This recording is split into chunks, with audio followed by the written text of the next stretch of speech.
and building up an incredible collection of experts that you can all see here. And what's interesting is that the video quality of the panel has gotten consistently better over time, to a point where I would say that most participants, most of the panelists are at broadcast level or higher, both in sound and audio. What we haven't updated was the actual design around the show. So it's just been like, and we plug in Zoom and push it out. And so over the next 3 days, we're going to be restructuring how we do it so that the show itself lives up to the quality of the panelists. So we're going to be, this will be messy if you're watching this. We warned people that is. I thought that no one would show up. I thought, okay, hey guys, just letting you know not to pay attention to the next 3 days, and we're just gonna re-gear everything because it's kind of hard to work on a train while it's running. The problem is to test this system, we need a certain number of people. So I figured 100 people will show up, and that a lot more people have shown up. So anyway, so we've got a lot of people. So what we're gonna do today is we're still gonna have a first hour. I don't want to miss our time together. So we're gonna we'll do a first hour of Q&A. But in the second hour of both Tuesday, Wednesday, and Thursday will be us figuring out the whole process, the super sources. So we're going to ask possibly some of the panelists to jump out and jump into a meeting so that we can move them around and have them come in as super sources and and so there's not going to be any Q&A in the second hour. It's mostly going to be, it'll be your feedback and what you guys think. What the producers think, as well as what the panelists think about what works and doesn't work, and it'll be a bit of a discussion. So anyway, so that's what we're working on right now. It's a little bit of a different open for the moment, but we'll go ahead and jump into the questions. What do we got, Guy? First one's coming in from Carmi Vineswig in Redondo Beach, and he asks, both of the two shows seem interesting, but the second hour does not seem connected to the first. Do you expect the panelists to remain on the show for the second hour, or only those chosen specifically for their expertise? Yeah, so I think that what we're working on is being able to pin from the panelist view. So we will still cut to the panelists, to the general view, and we will also, if someone raises their hand and we think that they have something to add to the conversation, then we will then go to the panelists, go to those panelists, we'll pin them, and then bring them into the actual show. So we still expect to have, and panelists can decide what they want to do. The reality is that in most second hours when we have a guest, and most of the shows will be guest driven after this, in most of those shows we don't have a lot of interaction with the panelists. We're mostly answering questions, and in fact, the amount of interaction we have with the panelists is actually problematic to the show, in the sense that it is, we want people to use Mukana to ask those questions so that everyone's on the same playing field with the producers. Go ahead, Mickey. Yeah, sorry. Is someone still supposed to be cutting this part of office hours? Yes. Like right now. Yes. Yeah, because Okay. So I should probably make somebody host. I'll make you host. See, I'm a little discombobulated by the whole thing here. So so the let me make Mickey host. So how that works, by the way, is that the first hour still Q&A, and what you're seeing on YouTube is a participant that's just watching the show and just full screen from a Zoom room and outputting that to the to YouTube. So it's just a screen scrape into YouTube. And I don't know if does it look better, worse, any different? It looks good. It's probably sharper because it should be 1080p now instead of 720p, and it doesn't have a giant Zoom logo in the lower corner. Go ahead, Mickey. Are we compensating somehow for the crushed image from Zoom? Because it looks a little washed out, at least to my eyes. I don't think we are. So I, this could be just a different way that it does look different. It definitely looks, it looks, I don't think it looks washed out. I think we're just used to Zoom looking super contrasty. So I know that when I look at if I look over at my screen and I look back, what I'm seeing on my pre-Zoom stream is, looks very much like what I'm seeing now on YouTube, as opposed to what I see on Zoom, which looks crushed. So I think that we're not compensating for it that I know of. Kevin should probably look and make sure that for some reason we're not passing, passing through an FS that's doing some kind of adjustment, but I don't think we are. Jeffrey and then Aaron. Yeah, I'm not seeing that myself. Definitely seeing a really good, really flip really quick. Looks pretty good, and I have a feeling that I'm going to need to shave from now on Yeah, with exactly. this look. Little IRS, and you can see my corners before. Now you can really see them. I had moved a camera, and I keep on forgetting to fix the corners. Thank you to the many people who have told me. It's great. I love this group. That we work on all this stuff, and I got like I don't know how many 10 or 15 little notes in Discord going, hey, by the way, your corner is showing. So it's good. It was good. I was like, yeah, we let our OCD run free. Go ahead, Aaron, and then Ken. Is there a way to get rid of the upper, it says recording and there's a little arrow, there's some chrome on the screen. Yeah. Let's see. We can, well, the easiest way to do that is for us to go Kevin can let me know if it's in the scaler, go ahead and just do it during the show. We just want to scale that up to 107 and then we'll see how that looks. Go ahead, Ken. Yeah, just quickly wanted to say, because I've been screen scraping everybody's image, as you know. This quality is so improved that I think I might have to redo all that work. So thank you. Very good. Very good. Yeah, we're the web page has a thing about us, and so they're grabbing some. Ken's grabbing some photos there. Go ahead, Chris. By a show of hands, how many people would be willing to allow Mr. Lindsay to fix his dirty corners? I mean, it is not trivial for me to fix that problem. The reason, if it was easy, I would do it quickly. I have to either rehang this or reset my camera position, and it's like the scale up's going to help. It was on my list of things to do yesterday, and then something unwrapped yesterday, so I lost a day. The 107% will probably fix it. It might. The 107% may fix that. So we'll fix a lot of things all at one time. Go ahead, Sky. I can't hear you, Sky. You're a lot quieter than I expected. Sorry, I was going wide on the screen. I'm looking on a Mac 2019 laptop, comparing there is a crunch of a contrast going down. Sorry, I'll step away from the mic. I can't do too many buttons. Anyway, the YouTube looks pretty stunning. And the high it is a lot more contrasty on the Zoom. Yeah, and not in a good way. Like the YouTube I think looks better right correct. now. It's looking pretty stunning. Yeah, so a good way to know what you're going to look like on YouTube is to use QuickTime if you've got Apple. That'll tell you pretty much how you're going to look on YouTube. Yeah. Yeah, go ahead, Greg. But it looks like audio sync is in and out. Your audio sync is in and out. Is it? Is it? Yeah, it is. It's not just the childhood playground return for that kind of thing. Your sync is way off. Really? Yeah. Go ahead, Nate. Yeah, Kevin confirmed it. Whoop, I'm hearing. So here's an interesting thing there. So Nate is echoing. So however Nate's coming in, are you coming in through one of the rooms? Is that the test? No, I'm actually. Oh, now it's on comms. Oh, maybe that was it. Yeah. So anyway, I'm just confirming it. We are not doing any grading with the FS. We shouldn't be. That's what I mentioned to Kevin. I don't expect us to be doing any grading with the FS. So anyway, so I think that again, if you're watching, we're testing all this stuff, and the next 3 days will be us kind of restructuring mostly the second hour, but we have to figure out how to marry the first hour and the second hour together. So for the next month, to give you kind of a timeline of this, the next month will be mostly, the first hour will look the way it looks. The second hour will look more designed. That's the goal, as we move forward. So nothing will change about the first hour.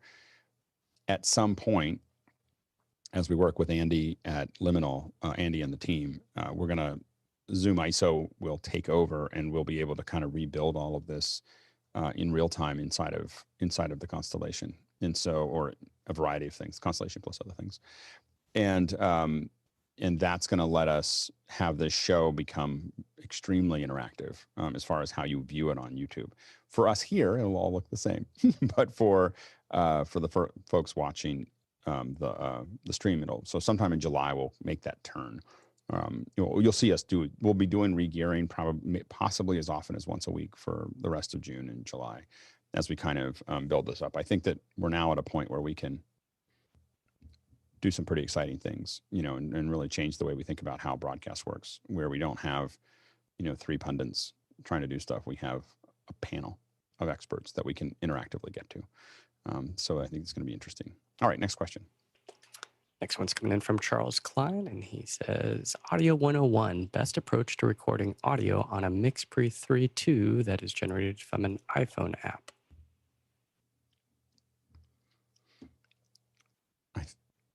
I'm going to guess it's the lightning to headphone to aux. Does that sound right, Mickey? Yeah, that's certainly possible, but a way, if the app is capable of seeing an external USB interface directly, you can plug in the iPhone into the MixPre via a lightning to USB-A cable, assign the USB input to a pair of tracks on the MixPre 3, and record it that way. That way, it's going to be a completely digital feed as opposed to having to go digital to analog to digital. Right. There you go. 2 different options. Next question. Next one's coming in from Jonas Dautel in Reutlingen, Germany. Has anyone used the Ubiquiti stuff to become a WISP? Go ahead, Aaron. Yes, I've built big networks with Ubiquiti stuff, and it works great. What kind of questions do you need? WISP? You said, have you used WISP? Yep. Yeah. I've built WISP networks with it before. That's great. Jason? Yeah, same here. I've built, in fact, last week, spent the better part of last week building a huge network at a warehouse, and it works beautifully. All right, go ahead, Mickey. Yeah, I haven't run a WISP, but I've used the same exact Ubiquiti products to do point-to-points. Can we define for our viewers what a WISP is? Wireless ISP, essentially an internet service provider that puts in as customer premise equipment, CPEs, the wireless solutions as opposed to, copper or fiber. Great. Next question. Next one's coming in from Joshua Fingold in New York. I'm planning to buy the Mi Audio M6 as an in-ear monitor. Is it worth the extra $30 to get the M6 Pro? All right, go ahead, Ken. Yeah, I upgraded because I had that one, and I'd recommend. I don't think it's that much more. Is the Shure 215s? Well, they fit my ears better. So, but as ears are like fingerprints, it might be it might not be the same for you. But that's what I went to from the MEs. My general rule is if it's a little bit more, it's always worth it. Go ahead, Tim. Well, my question is, what's the difference? Because I went to the webpage and couldn't find a difference between the regular and the Pro. I take it the Pro comes with more accessories. And so with that, question whether or not you want the accessories with it or not. Right. I'm using West Tones, and I recommend West Tone. Okay, there we go. Next question. Robert McRae in Dallas, Texas asks, anyone tried and tested way of provisioning an iPhone as single-purpose device for FiLMiC Pro, for example, without having to go through the whole out-of-the-box iPhone-iCloud setup process? Go ahead, Aaron. Sorry to jump in so much. Go ahead. Mobile device management is what you're looking for. There's several companies that do it. Fleetsmith is a free one. Jamf is another one, JAMF. And you could also do it with Apple Configurator as well, which is an iTunes thing. But you have to set up Apple Business Manager. There's a whole thing. If you want to hit me up on Discord, I'm happy to walk you through it. And I admit that I've worked a ton with the guys at Jamf, and they're some of the leaders in being able to do fleet management. They're really amazing. Do the amazing work. Go ahead, Carl. So I've actually done this with a few iPads that I've used as cameras. So you want to create an iCloud account that is your like production iCloud account. You're not going to do anything with it. You may get FiLMiC Pro for that particular iCloud account, but you don't have to. So sign in, get FiLMiC Pro onto the account, then sign out of all your iCloud stuff that you used that has FiLMiC Pro. Sign into your production iCloud account, then turn on parental settings and lock down everything. Simple. Next question. Next one comes from Sky Gleason in Seattle. If I upgrade my MacLaptop camera for being on the office hours panel, I'm looking at the Logitech. Should I look at the BRIO 4K or Logitech BRIO Ultra HD Pro? I don't know what the Ultra HD Pro is. Is that a new one? The BRIO is the one that we've used a lot. Well, there's like multiple levels of BRIO, so I'm trying to BRIO 4K. Yeah, BRIO 4K. Okay, that's what the Pro then. Okay. Yeah, it should be $199 in normal world. Yep. it was for a while much more expensive, but yeah, that one's a great camera to do. And the big thing about the BRIO that we like is you can pan and scan, so you can move around a little bit and figure out your frame. And by the way, for the producers, I've locked the questions because we have so many. So please focus on voting to figure out which ones you want first, because it got really busy really fast. Next question. Next one's coming in from Noah Sargent in Fullerton. I tend to watch videos faster than they were recorded, 1.5x or more. When creating videos for YouTube, I've noticed I speak faster than most. Should I try and slow down or keep the faster pace? I think the most important thing, I think about this a lot. I'm from Pittsburgh. We all talk really fast. And so we're just kind of used to talking super fast. And I've learned to slow down now that I'm in California. So this is kind of my half speed. The thing that you want to think about is just speaking the way you're comfortable. Changing pace a lot is problematic. As someone who watches 1.5 or 2, changing pace a lot is harder to deal with. But keeping whatever pace you have is fine, because usually I'll look at people. I can tell you like, oh, that YouTuber is a 1.25 or they're a 2.0 or they're at 1.5. And different YouTubers to me are different speeds, and different authors, like different people who read audiobooks. You get to know certain people if you read certain areas, and that guy's a 1.75 or that's a 1.25, and it's never a 1. For me anyway, but it's always some version of that. I know Noah and I are talking about it. Noah, what's you listen to 3.2? Is that right? Is it? Yeah, sometimes it depends on the speaker and if they're kind of dry or slower. Wow, that's all I gotta say. It's like, wow, that's a lot of speed. Like, anyway, go ahead, Carl. Yeah, so as someone who speaks kind of fast myself, I have to teach myself to speak slower.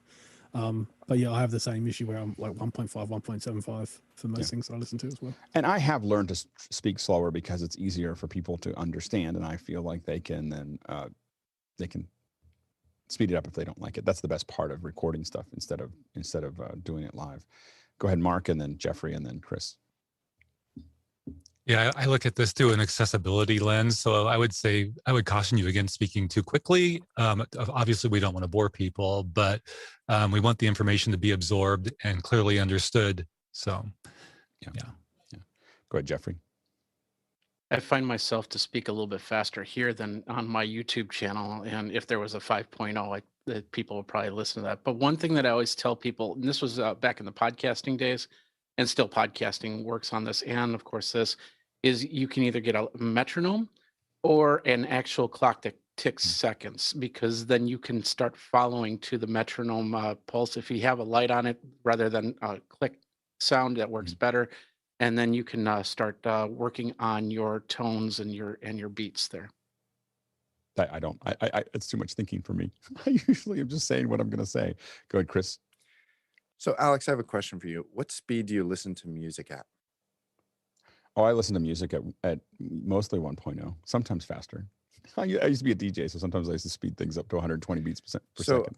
I have always said, and I will always say, that communication is more than just the words and the sentences. So I mean, admittedly, I don't. So for number one is I don't read or listen to fiction. I just find it to be a waste of time. And so I don't really do that.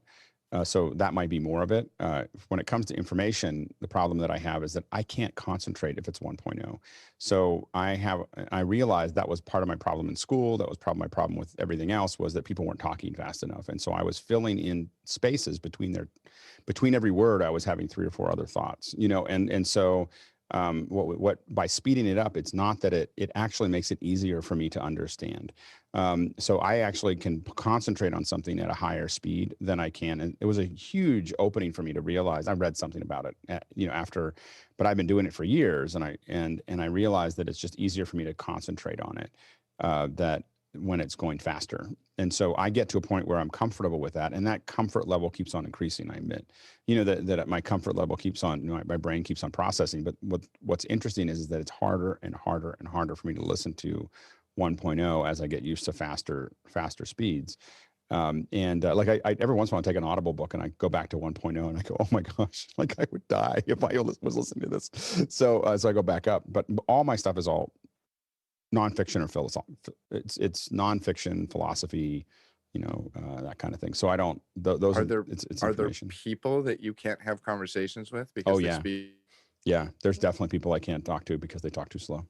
Yeah, it's not. I'm gonna just sign off. It's not so much. No, you're fine. But there are definitely people who and it's not the speed. It's how quickly they get from one point to another. I can get really agitated around folks who can't go from one thing to the next quickly because I'm just waiting for them to get to the next thing. So yeah, and it's not that I can't be around them. It's just that I'm not usually around them very much. Anyway, go ahead, Dave. I used to use as my metric whether the auto caption on YouTube could capture it, and if I just spoke too fast and it couldn't follow me or made a lot of mistakes, then it wouldn't. But it's getting faster and faster, so it tends to accelerate the whole metric, especially now that real-time captioning is coming.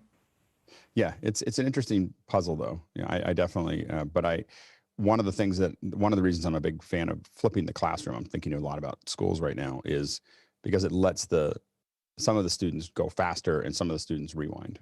Like if they don't understand something and you can't do that in an in-room class, is the students can't customize the education to their own ability to handle it. And it's not always a super ability. It's actually a dysfunction that you're thinking too many thoughts at one time. And so you just need to clean that out by filling it with data. Next question. Jason, you want to read this one? Do I have to? Okay. Yes. So let me get back to it because I closed that window. No. Okay.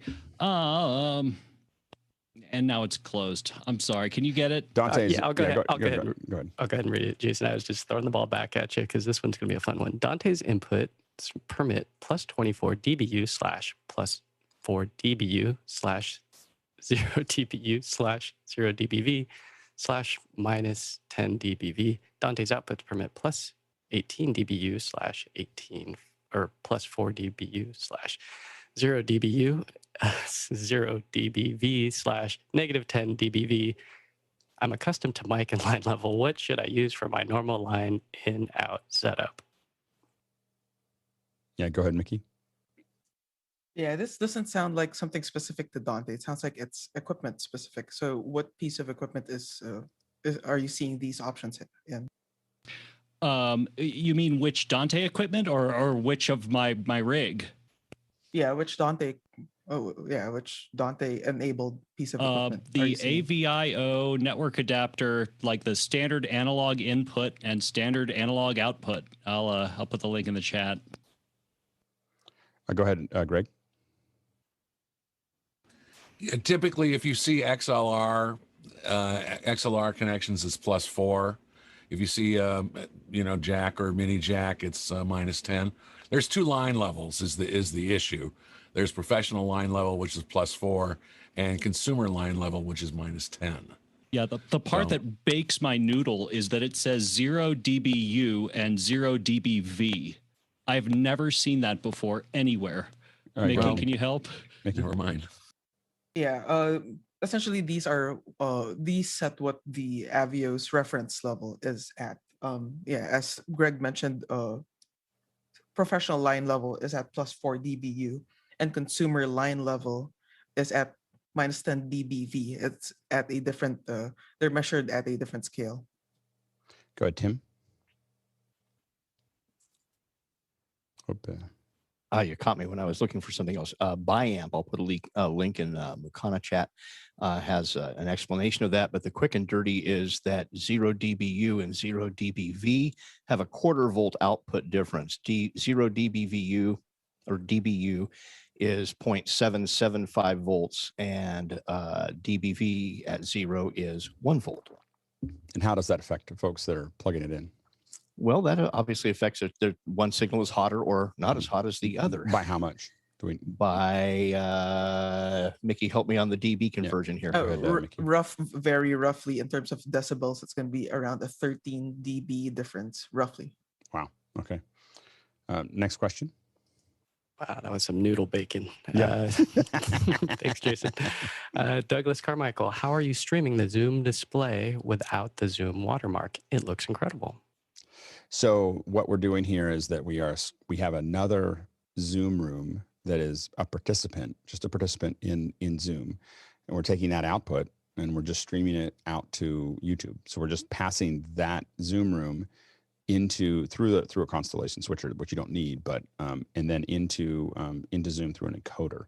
So it's a 1080p encoder on our side that's doing this, as opposed to using Zoom's built-in. So Zoom's built-in is 720p, and it puts the big, watermark on it. Obviously, we wanted to move past that for a while. We tested it a couple months ago, and it was successful, and then we just needed more time. So anyway, that's how we're doing it. The big reason we're doing it, it looks nicer. That's great. The other big reason that we're doing it is that it will let us transition. So now you won't have that me staring at it. Today you did, but you won't soon. The goal is that we will get to a point where we go, there's a countdown clock that starts on YouTube. We're in here getting ready, whatever else is happening, things are happening on YouTube that it's its own little world. And then we just, at the top of the hour, we cut and I just go, hey, how's it going? And all of that stuff gets, put into there. We might even break down and record the open.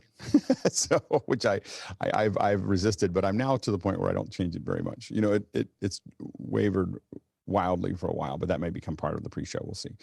Anyway, so but the point is that we'll come out and we'll go, hey, how's it going? And then we'll jump into it. So those are things that we might even be able to do things like, hey, this is where you can get Discord, and this is where you can get this, and this is where you should look here. And so there's gonna be a bunch of pre-show graphics and everything else. We can also start adding more to it when we go to the second hour, which we will be very rough this week. But the idea is that we'll go, okay, now we're going to the second hour, and boom, we're just in the second hour, and it will look totally like a show. Eventually, this summer, everything will look like a show, and we'll be cutting in and out of, instead of just full screen, we can do, super sources and graphics, and we can do play out, like we're talking about this, and maybe an open for the second hour that says, now coming to you as a Chris Fenwick, Final Cut Extraordinaire. Chris started as, herding sheep in Hungary. And but now look at him. So anyway, go ahead, Chris. I was going to recommend you get your brother, have him swing by your house with a Steadicam. Yeah, exactly. And the open of the show is you doing the open of the show as you're making your tea and walking through the house and then climbing into your tent, and then the music swells and boom, welcome to office. That'd be fun. I'll talk to my brother about that. That could be really good. That'd be really fun. He's making my breakfast. Just like you in the kitchen going, hi, welcome to office hours, and you're doing all your stuff and you're grabbing your cookies or whatever. There's quite a lot of things that go on in that moment. Whatever. So it would the last shot is you like climbing into the tent, and then boom, you cut to the shot. It should be just one long take, one shot. Yeah. No, the problem is it takes too long. It would get boring. But a TikTok-y version of that would be kind of fun. Yeah, absolutely. Victor? Could this be that we could have a return to the theme song? I can do a version without your laugh. Yeah. Let's talk about that. Yeah, that would be good. I'd love to get another version of that. Yeah, go ahead, Jason. Jesse?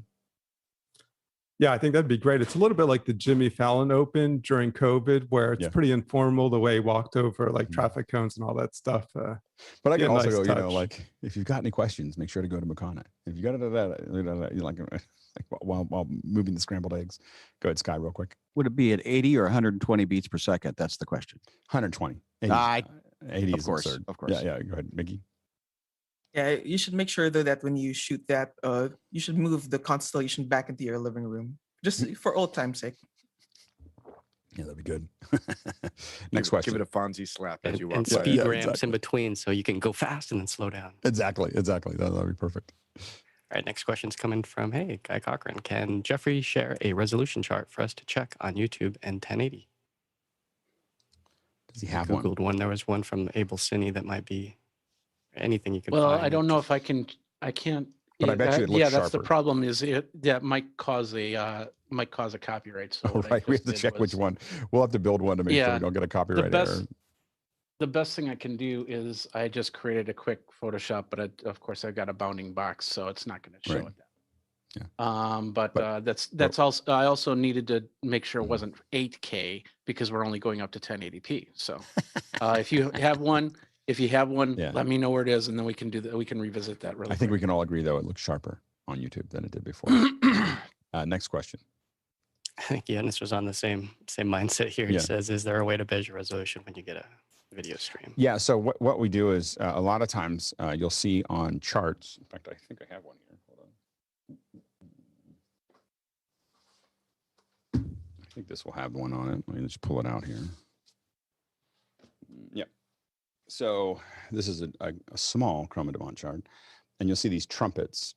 And the way that these trumpets work is they get down to a certain resolution. And if they still resolve themselves, on those trumpets, then you get then you know that you have the resolution that you're looking for. There's also, a variety of different focus charts that are available. Let me see if I think I have one of those too. Sitting around, because that's what you do. These are focus charts here, but I think I might have a resolution chart in here. Let me just take a look here real quick. Black and white chart. There. This is what we need. I keep this one with paper in between because I don't want it to scratch up. That is I don't think we can. I can't focus it though. That's the problem. So anyway, what that does is it says, okay, this is this many lines and this many lines and this many lines. And this one only goes. This one doesn't go very far. It only goes up to 800 or 700 lines vertically and horizontally. But that's kind of another focus checking device to make that work. But those are both variety of DSC Labs charts that I keep by my desk because you never know when you need to check your camera. Anyway, so but that's what we probably should put up. But I'm going to guess that we're getting 1080. I'm pretty certain of it. Go ahead, Jonas.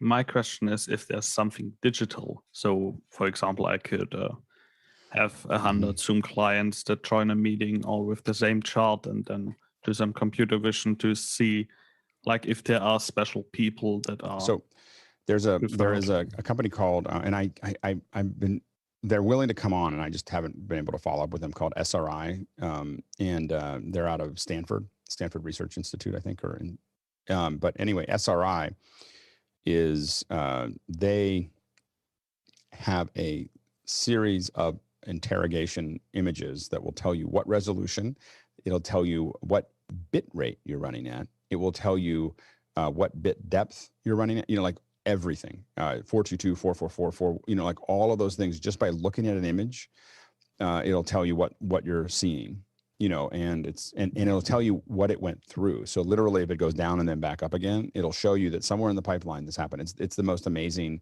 set of images I've ever seen, and I keep on meaning to bring them on. I just haven't gotten it all sorted out. That's why that would be amazing. That's why we're building up teams, so that we can show you all this stuff. Anyway, next question. Douglas Carmichael asked, do you think that the Mukana model could scale to very large audiences, 1,000 plus, or would you need a layer of moderation staff to keep the questions/voting appropriate? So we've done that.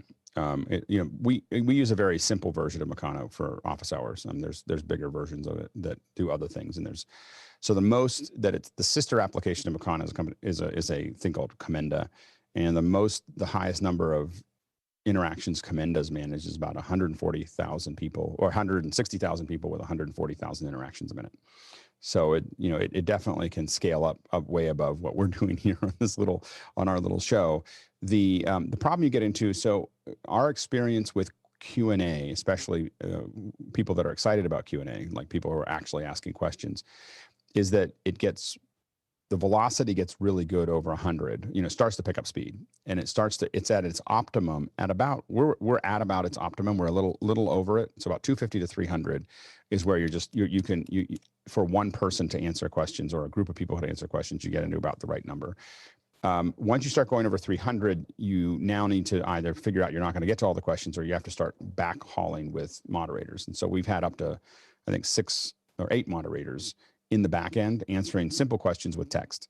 And so you call out the less popular, simpler questions with text, and then you move the larger questions to the video, and and you can process. The cool thing about that is when you have enough folks in the background, you can process over 200 questions an hour.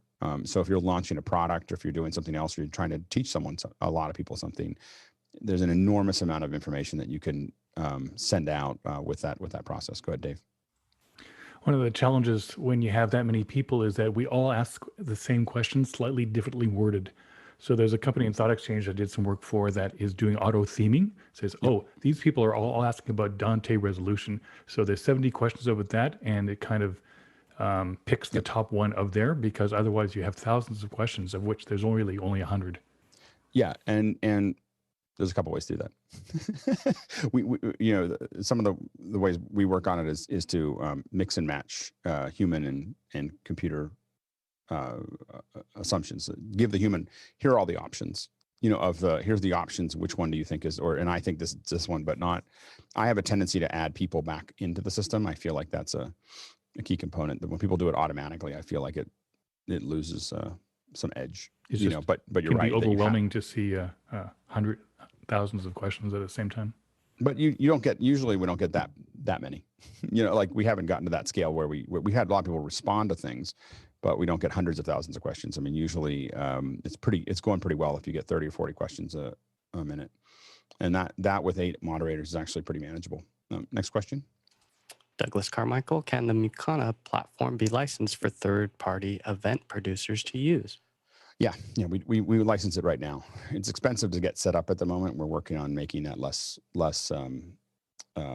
cumbersome. But right now you can contact me in Discord, and we do license it out and make it available for other it's being used 2 or 3 times in the next couple of weeks.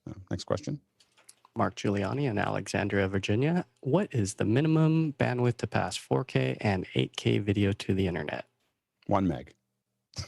you can pass that resolution. It just may not look very good. So if you take the a lot of times I'm trying to go, 8K is still pretty complicated as far as getting it, because remember it's 4 times as much bandwidth as 4K. Now a lot of the 4K streams that we're running, you're moving to H.265, so you're getting some advantage, and that those 4K is between 15 megs a second and 35 megs a second. I think Disney's running in the low 30s is where they're running a lot of their stuff, and I think that Apple's in the same ballpark. So that's for 4K, and remember that if you just scaled that linearly across that would mean you need 120K, 120 megs a second to pull an 8K stream. Which seems like a lot to us, although I just signed up. I just moved my Comcast account, and I'm now getting 1 gig down. And so I think that the idea that things couldn't go to 120. Now the other thing you get into with 8K is it's 120 megs a second, and then if you want to do high frame rate, which a lot of people are talking about, then it starts to get really interesting, because now you're talking 4 times as much, potentially 4 times as much bandwidth of that. So you're talking about a 500 meg stream for 120 frame per second 8K. So those numbers get pretty big, pretty quickly. We're not going to see that right now, but we could talk about it today, 5 or 6 years from now, and probably be like, yeah, sure. Go ahead, Noah. And just some clarity too on the thought of download versus upload speed, right? So if you're the one producing that stream, then you got to make sure that the upload are those numbers as well. Mm-hmm. Absolutely. But most of the tests that we've done in the past for 8K high frame rate has been 300 to 500. Go ahead, Aaron. HEVC is really good at high frame rate, because it will throw away like 80% of the information. Lots of stuff doesn't change. Well, the numbers I'm giving you are what we're doing at HEVC. No, I know. I'm just telling the world. Yeah. It's really quite efficient. Yeah. And it's efficient. AV1 actually has some more stuff coming out that make it even better. We'll see. So H.266 is people are already talking about it. So we're kind of going down that path where more efficiency. Next question. Hartwood Ferguson in Boulder, Colorado. I seem to get better results feeding music into Zoom through the share computer audio function rather than through the Zoom mic. Is this normal? And if so, why? Yeah, go ahead, Mickey. Yeah, if within your Zoom's audio preferences, you have ortho sound turned off, and you have high fidelity music mode turned off, it will certainly sound less of lesser quality than feeding it through computer audio. Yeah, I mean, we find almost no difference if you turn all the quality knobs up. Original sound, high fidelity, so on and so forth. It should be almost identical to computer sound. Otherwise, you're absolutely right. The computer audio is basically doing all those. It just exposed all those clips. You know, it does what you can do in your sound side settings. Next question. Tommy Tachance in St. Paul, Minnesota asks, I'm taking the plunge and going with a Mac setup from Windows. What concerns are there with the new Mac Mini 2.1 with what we're doing with office hours and more specifically audio? Dante is not supported. You know, that's the biggest problem that we have is Dante is not supported on the new M1s. Go ahead, Mickey, and then Jeffrey. Pretty quick. We're Yeah, a lot of audio solutions aren't officially supported on Apple Silicon. Including Waves, not officially supported. It does work sometimes, but don't expect support from Waves. So with that, and hey, Pro Tools. Which is what? Are you still back in Mojave? You're stuck in the Mojave Desert. Yeah, exactly. Jeffrey. Specifically, yeah. Yeah, and even if you have programs that are M1 compatible, any third-party plugins that come with it are also might not be compatible. So you might have to leave them far behind because they may never update to the latest version. Carl and then Victor, real quick. If you have Dante hardware that supports AES-67 broadcasting, that'll be supported in M1 right now. That's great. That works. Victor? Dante Avion is supported. Dante Controller is supported. Just not the normal Dante. Oh, yeah, there you go. Next question. James Babbitt in San Diego. Instead of using Zoom chat to send messages, is there a way to speak privately with someone else in the meeting and not be heard by everyone in the meeting? Text. as Leland, you can text them. You can use Discord. There's lots of other things. I tend not to do anything that has a setting that could go to everyone or go to the person that I'm trying to talk to. If anything has that little bit switch, I use a different platform, and just because it's just too dangerous to, in the heat of the moment, to say the wrong thing and then have it go out to too many people. So go ahead, Leland, real quick. Yeah, and just to mention, a lot of us, when we're doing events in Zoom, we're using a back channel comm system similar to Unity or any other app that would do that. Yep. Next question. Art by Junior in Cupertino asks, I have a Mac 2011 or 2012 running Unity server. How do I connect this to a Clear-Com MS-704 Encore 4-channel headset main station? That's going to be, there's a couple different ways to do that. Go ahead, Grant. Yeah, there is a couple of ways. There's a program out and a program in that you can do. But basically, all you're doing is having another client sitting connected to that server and having it constantly send, and it's constantly receiving. And so now you've got analog, get it out of an interface. Now you've got analog audio, and you just need to get it in and out of that main controller. So there's a few different ways. There's an auxiliary out, there's a program out, there's an announce out, there's a whole bunch of different ways. I do think that if I remember the 704 correctly, we've had a bunch of them. I believe you'll have to convert 4-wire to 2-wire to go into it. I don't think you can do 4-wire to. I don't think it does 4-wire in. Well, go ahead, Mickey. If you use the program in, you could bypass that. Okay. Yeah, go ahead, Mickey. Yeah, on the Unity side of things, I think it's also important to point out that you would need the additional I/O license to get those feeds, more customizable feeds out of the server. If you want to customize it, right? If you're just doing an announce out of Unity, it's fine. But if you want to get the individual channels and have them have a two-way connection to the, if you want to have a two-way connection, I do think you have to go 4-wire to 2-wire, and then you have to, you go into the different channels. The 704. Supports 4 channels, and so you have to decide how you're going to get into each one of those channels and have two-way communication back and forth between them. And so that's the thing you have to kind of figure out between it. So you'll need some kind of analog interface out of your computer, and then you'll tie it into that. Now, next question. Douglas Carmichael asks, when I listened to an intro to a live concert on the radio, they had some of the comms chatter as part of the intro. Standby lights, standby lasers, standby telescans, and go. As much as that is a common device to build suspense, wouldn't real life comms be a lot chattier? Note, I know from listening to Mad in the Kitchen, it can be very hectic and not as rigid as, say, military space communications. Isn't the general rule, don't talk on comms unless it's necessary? How would you get the comms audio into the main program feed? Go ahead, Tim. Well, the quick answer is, having worked a bunch of concerts, you don't talk unless someone asks you a question if you're on the crew. If you're a designer or an operator, you get to talk. If you're not, you forget you have a push to talk button on your comm headset unless you have an emergency or a problem or something you don't understand. Yeah. As far as getting a comm signal into an audio feed, every analog party line system has an out, has a program in, all kinds of stuff. So it's just another audio source. And if you convert it to 4-wire, what they call 4-wire in comms, you have discrete input and discrete output. So you can treat them as a send and a receive. And the way we have it set up with Unity Connect, it's all feeding into Dante. So to us, it's really just another output. Go ahead, Grant, and then George. I think in the example you're talking about, it's just pre-recorded. It's just, totally just pre-recorded. It's just recorded, and then it's in the same way that, like on America's Got Talent, things like that, where they have someone sliding a fader up for the backing music. It's all just pre-recorded. Yeah. George. So we've learned a trick as of lately is to dropping the program into comms. It seems to quiet everybody down because now you're forced to listen to the whole production. So it's been a little trick lately. Yeah, go ahead, Leland.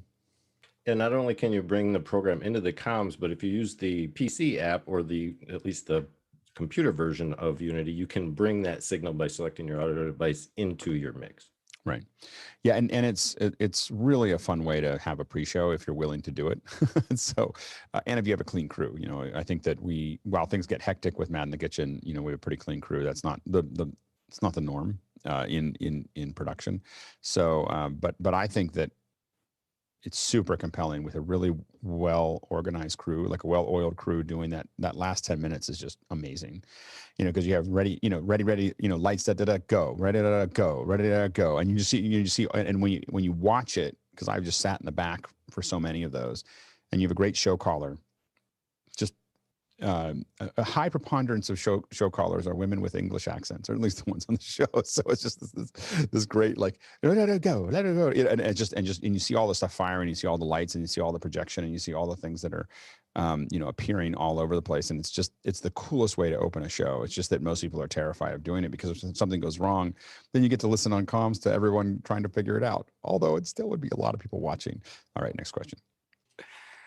Harwood Ferguson in Boulder, Colorado. If I understand correctly, Dante Via packetizes audio in a way that should make it easier to transmit in a Zoom meeting. First, is this correct? Second, does Loopback from Rogue Amoeba do the same thing? They're very different things. Yeah, it's not packetizing anything that Zoom could use. Go ahead, Tim. Yeah, Dante is primarily a local-only protocol. It's designed to keep everything in one place, talking to each other at the same time. When you start putting it on the internet, like into Zoom, you lose the clock signal. And when you lose the clock signal, Dante doesn't work. Next question. Rupert McRae, would NDI work over a 1 gigabit L2 TP connection? It'll kind of work. Like, I think there's a difference between work and work well. Go ahead, Aaron. Nope, you did it again. What the heck? The video, yeah, you're right, Stream Deck. The video will come through just fine, but the multicast DNS won't. The discovery service that lets you see, the endpoint won't. So you have to, like, monkey around with things to get it to work. It's NDI over the internet is just not, it's not meant for that. Go ahead, Jonas. Well, technically we're doing the same in the cloud, since the cloud has all the networks virtualized on the layer 2 protocol over a layer 3 protocol. So it should work, and all the multicast we replacing by using NDI Access Manager or NDI Discovery Server. So even if you use like an VPN, you see the video, but since NDI has a high bandwidth, you can't get it in time. So if you have enough bandwidth, it should work. Go ahead, Jeffrey. Bird Dog has something that you might want to look into that'll do that. Nice. No, next question. Jesse Mills from San Francisco Bay Area asks, what do people use to get Mac computers into ATEMs without built-in Teranex conversion? Yeah, go ahead, Carl.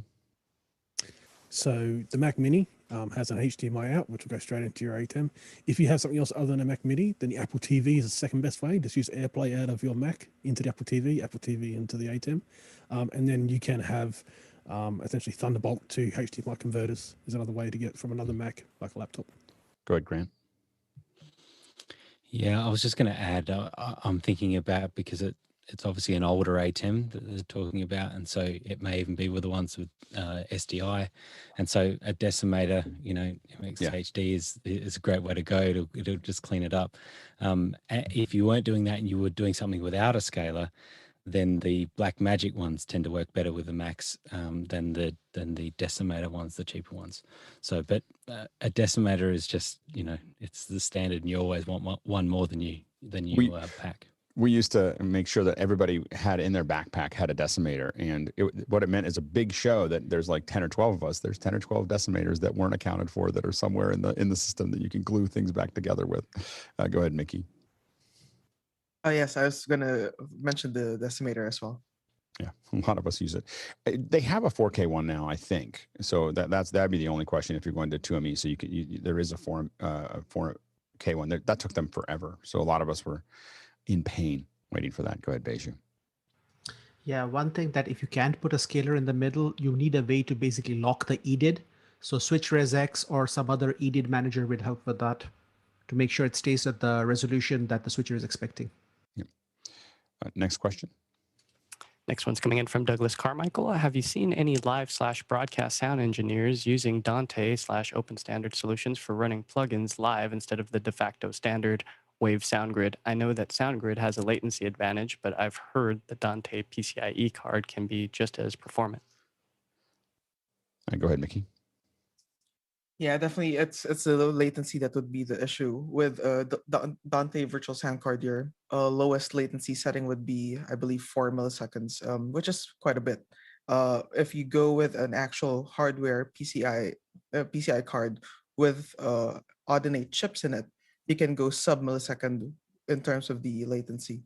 In terms of your processing, though, you don't want to be doing any of your processing on the CPU. You want it to be on dedicated DSP processors because, again, of the added latency of doing the processing in a CPU. So you'd probably want to go with either like a universal audio DSP chassis to do the processing, or maybe even the Avid HDX cards to do the processing so that you get sub-millisecond round trips from your console.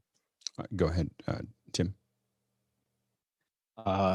Basically speaking, Waves wants to live on the SoundGrid network, and if you go off of that, you will have other problems.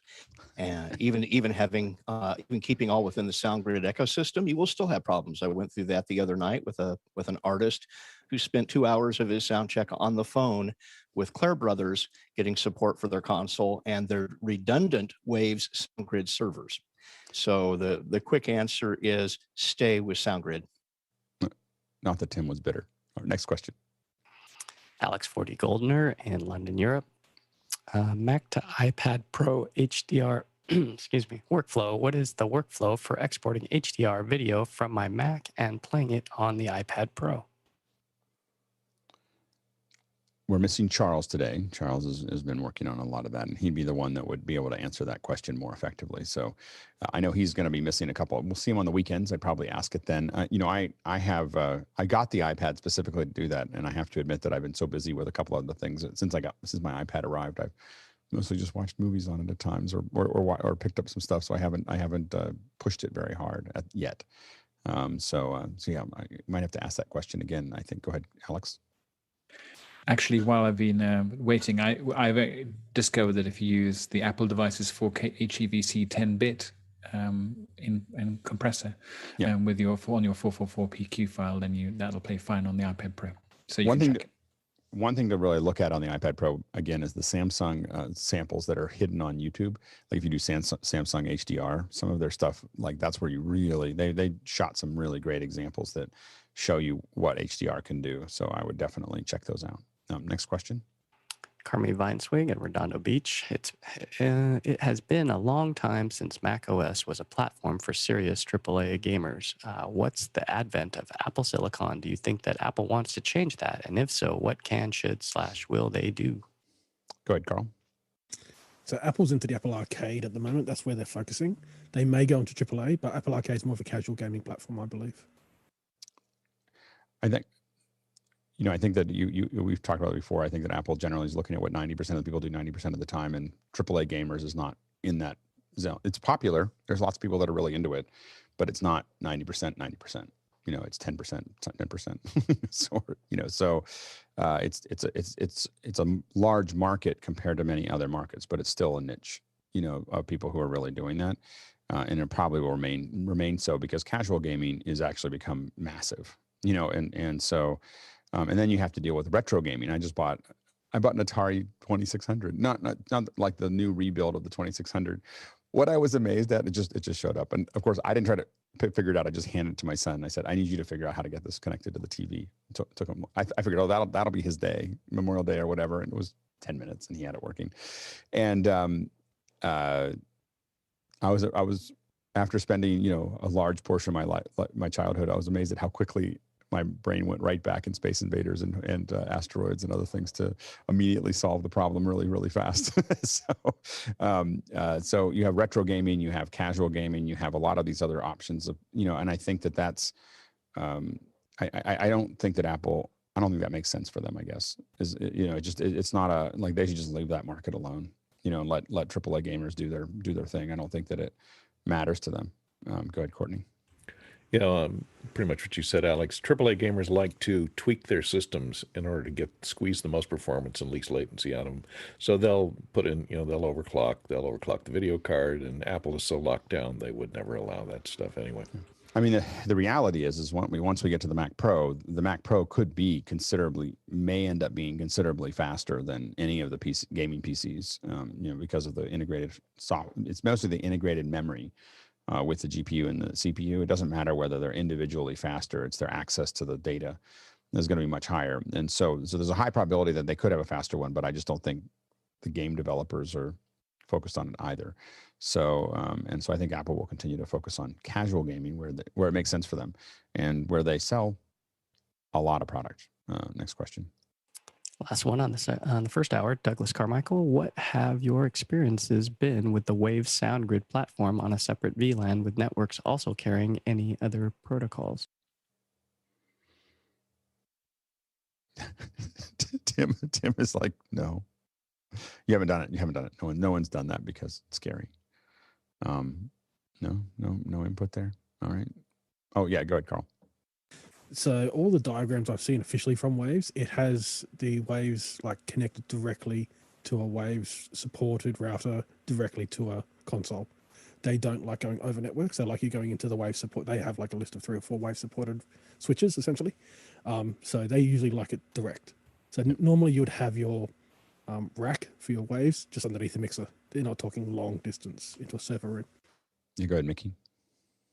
Yeah, if you look at Dante's, prerequisites for the network, look at that and make it 5 times more strict. That's Waves SoundGrid. Let's go ahead and jump into we'll jump into just clear out these 2 questions about for the second hour, and then we'll jump into just starting to architect how we make this work. So let's go ahead and jump to these last 2. Go ahead. Next question. Next one's coming in from Rachel Ann Clifton, and she asks, with a 2-page panel, how will you assure that everyone is included in the cutting of the show? Thank you. So the way this works is the last people talking end up in the first 25. So if they're hidden, if they're not active, they tend to fall off to the back end, and that's how it's been forever going into Zoom. So and for me, by the way, it's still all one page because I, as a panelist, I set mine to up to 49 instead of up to 25, and so I already see everybody in one panel. But the way the participants have seen it, I think forever, and the way it's sent out to YouTube is the 25 most active is the I think it's first the 25 firsts there, then replace slowly. What Zoom will slowly do is just replace that in that process. And we will probably one of the things that we're trying to figure out as we change the first hour, which will, again, there is no timeline to these things. It's when we're ready or when things are working or how things are working. But as we move to one of the things we've been looking at is it may be the top 16. And so what we're working on, one of the things I've been talking to Andy about is interactively having Zoom ISO constantly making that update for us, where we have a grid of 16 and it's just the last 16 people who talked, rather than it being, and we may do it in different ways. The issue is that we want to be able to have them all kind of, show up there, and it still may be 25, we'll see. But I think that it's easier to take the last 16 that talked, that are there. So I think that when we go to the grid, and we'll go to the grid, the grid will be more of a wide shot, which it is here to some degree now, but a wide shot that we occasionally jump to as opposed to something we sit on. Go ahead, Guy. Yeah, during the post show yesterday, Tony Mobley was giving some of his thoughts on his cutting of the show on Saturday. And it was kind of interesting to hear his perspective because he was talking about cutting to the gallery view, which I would call the wide shot in this case, to see reactions. So he liked during the education hour to actually let the viewer see, because he felt like he was their eyes, right. And he wanted to let them convey the emotion of, like, sometimes Leland will throw some kind of money guy throwing money. You've seen that meme. And then there's also just the laughs, like Grant will laugh. Oh, there goes Leland's lighting it up. So some of us behind the scenes are laughing, and the audience doesn't get to see that. So I'm wondering in the future if we're going to have that. That'll actually get better. So that kind of reaction will get much better because it's way easier to do it in a switcher. so it'll be much faster. Like right now, it's like click. There's like this slow process, whereas all of that stuff will be available to someone cutting the show, and so those will be like tap tap tap tap tap tap tap, and so the feeling of being able to get those reactions. And we were talking, Nate was on a meeting with us, we were talking about exactly that yesterday. So we'll definitely be able to get more reaction shots, more of that stuff will be available. Go ahead, Carl. So I believe that you said yesterday that there'll be a digital hand for people. So essentially, if you're off on the second panel, so if you're off on the second screen, but you put your digital hand up, that I understand the system you have will put them into a queue to have a super source for that person. Yeah. So it's actually, I mean, at first it's going to be a struggle for us to get it all working, but I strongly believe that it'll actually be a lot better for everyone once we get through the summer. And we'll do it gently so that it's not like suddenly, I mean, this week is a little broken as we kind of make it work. But it's still, but a lot of people showed up to watch us break it. Go ahead, Sky. We have 2 slots taken by the meters, which I love the meters, but does that narrow us down to? Yeah, I mean, all that stuff will be out of the, like for the broadcast, you won't see that ever. Copy. Like it'll that stuff will be completely off the broadcast. You'll still see it as we're all meeting. Brilliant. Because Zoom ISO will grab all of these things, but we won't grab things that aren't useful to us. So yeah, and we'll most likely eventually get those meters and everything else will be inside of our master control, so that we can, that all that stuff just kind of turns on as part of the light. Is that a subset of Mukana? No. That would just be us taking those plugins and everything else, but just having them built into master control so that we can make that work. Yeah. So anyway, next question. Next one's coming in from Carmi, and he asks, given how little you plan to use the actual Zoom functionality in the new streaming approach, but all the workarounds you need still to use their tools, why not pick a different tech? Because Zoom's back end is way better. And their front end is way better. As a user, when you open up an application, your experience is better, and we can transverse complex networks. Go ahead, Grant. Yeah, I was just going to say, I mean, we're a bunch of geeks, so we could set up a really complex system for us to be able to get our video in. But the thing that we're trying to do here is build a system that works for all sorts of different platforms and for the end users. And so the people that we want to get in, the panelists and the speakers going forward in lots of different events, are just the average user. And they're used to using Zoom. And that alone is the reason we use Zoom. Well, and the thing is that for a guest, we're going to send out a link to everyone, to the panelists, to the guest, everything else. We just send you a link. Here's the link that you all go to. And then we can, in using the breakout rooms, organize them all into where they need to be at any given time. All that would take a lot to program, and to set up easily. And Zoom hands us that all to us. And really one of the big things that set it over the top was A, being able to get to 1080p, and B, being able to have better audio tools, within Zoom. And so all of those things have made it, there's not a lot of other platforms that can do what we want to do, regardless of how much of the functionality we use. Go ahead, Carl. Just a little housekeeping. I just received a message saying that the YouTube stream is out of sync. The audio is out of sync on the YouTube stream. That's currently going on. Okay. We were talking about it going in and out. It could be out of sync. Absolutely. So we're doing something new. So we'll take a look at that. And that's not hard for us to fix as far as delay goes.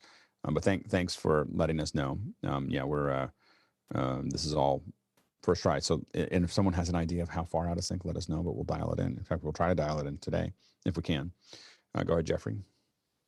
Yeah, I've been watching YouTube back and forth, and yeah, it does get in and out of sync. And but the other thing, so in and out of sync doesn't help me, because that doesn't mean anything to me. Like, is it out of sync by a certain amount? Is the question? Like, it's see, that's the thing. I'm also seeing the 1 to 2 frame jumps to kind of do the auto correction off of it. So, that's Zoom. It's a little jittery, but that's Zoom is always that can get fixed. Zoom is always going back and forth 1 or 2 frames. So that's 45 milliseconds plus or minus is kind of normal for Zoom.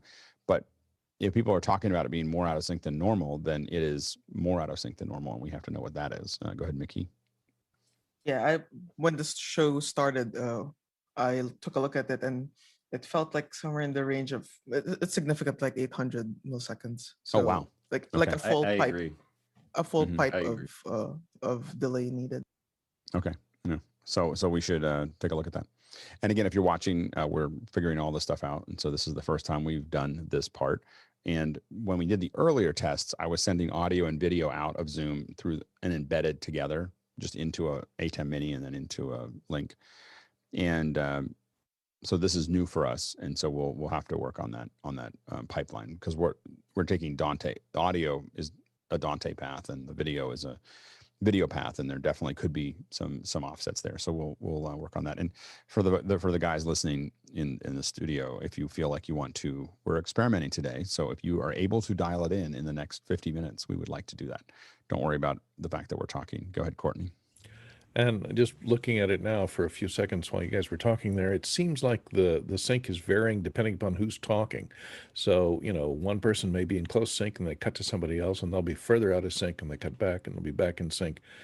So I'm not sure where you're drawing the audio to get it into your system there, but the difference is that we see typically in Zoom delays, from the various panelists are playing a role as well.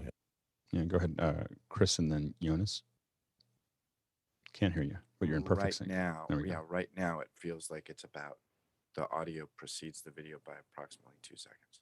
2 seconds. Okay. And when you refresh the page, it's the same? I haven't tried that. Yeah, refresh the page, just make sure. Go ahead, Jonas. Yeah, I could think of that. If I start talking now, the sync is even worse, because the audio and video travels along a path. So that might be something where suddenly location will be an issue. Because when YouTube mixes it at their servers, it all comes together. But that doesn't make any sense. I mean, like we're scraping the audio and the video from the same computer, so it's the participants that are. We'd have to look at the participant thing. It doesn't make any sense. It's not like it's going to YouTube in separate feeds. It should be. I mean, it shouldn't change that way. Going to your, depending on how they do it, it might going to your device separate audio and video. That's why different people are different. Sync. No, because you have to understand, like, the way we're scraping this out is there's a participant. It's just like everybody else watching the webinar. There's a window. that's getting audio and video. So it should be the same experience. I mean, if it's way off, I guess we have to look at the participant view. I mean, let us know in Mukana if you're watching as a Zoom participant, if we look like we're way out of sync or going in and out of sync, because all we're doing is, I guess the question is if you're watching in Zoom, is it out of sync? You know, because and then if it's not, it should be the same amount out of sync for everyone, you know, because it's just a video once we get it. It's a video and audio stream once the participant gets it. It's not individual to each person. Go ahead, Todd. I had this question. My Zoom has been out of sync ever since we started the show, slightly. Audio following, video behind.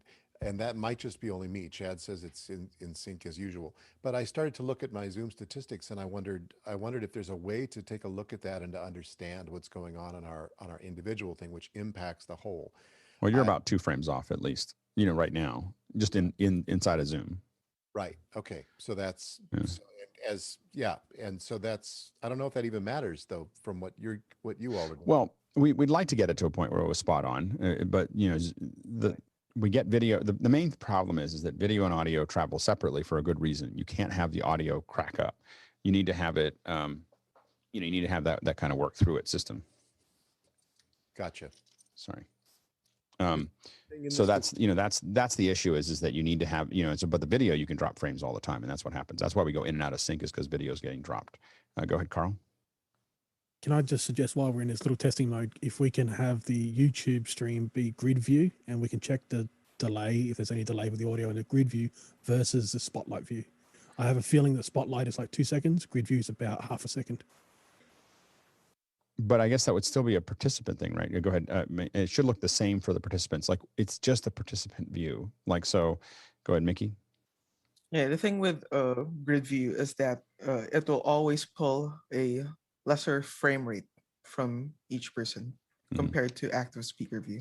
Yeah. So it would be hard to judge sync either way. Go ahead, Courtney.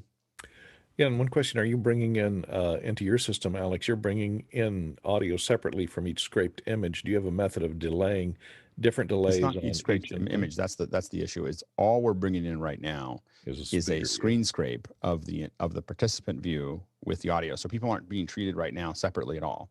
It's all the same feed that any participant's getting. So the fact that it would be pulling back and forth and it's not pulling back and forth for participants doesn't make any sense. Like, that's the thing that we're trying to figure out. Now, one thing that could happen is that the fact that we're going from a grid view, from a full quality view to a grid view, could have YouTube dropping frames for a second as it does that because of the compression. That's possible, but we're not treating individual people any differently because it's just the participant view that's there. And as you go to full screen, it ramps up through resolution, so that's going to change your compression buffer too. Yeah, Jeff. Okay, and we're going to move to figuring the transition out here in just a second, but we'll go ahead real quickly. Jeffrey and then Leo, real quick.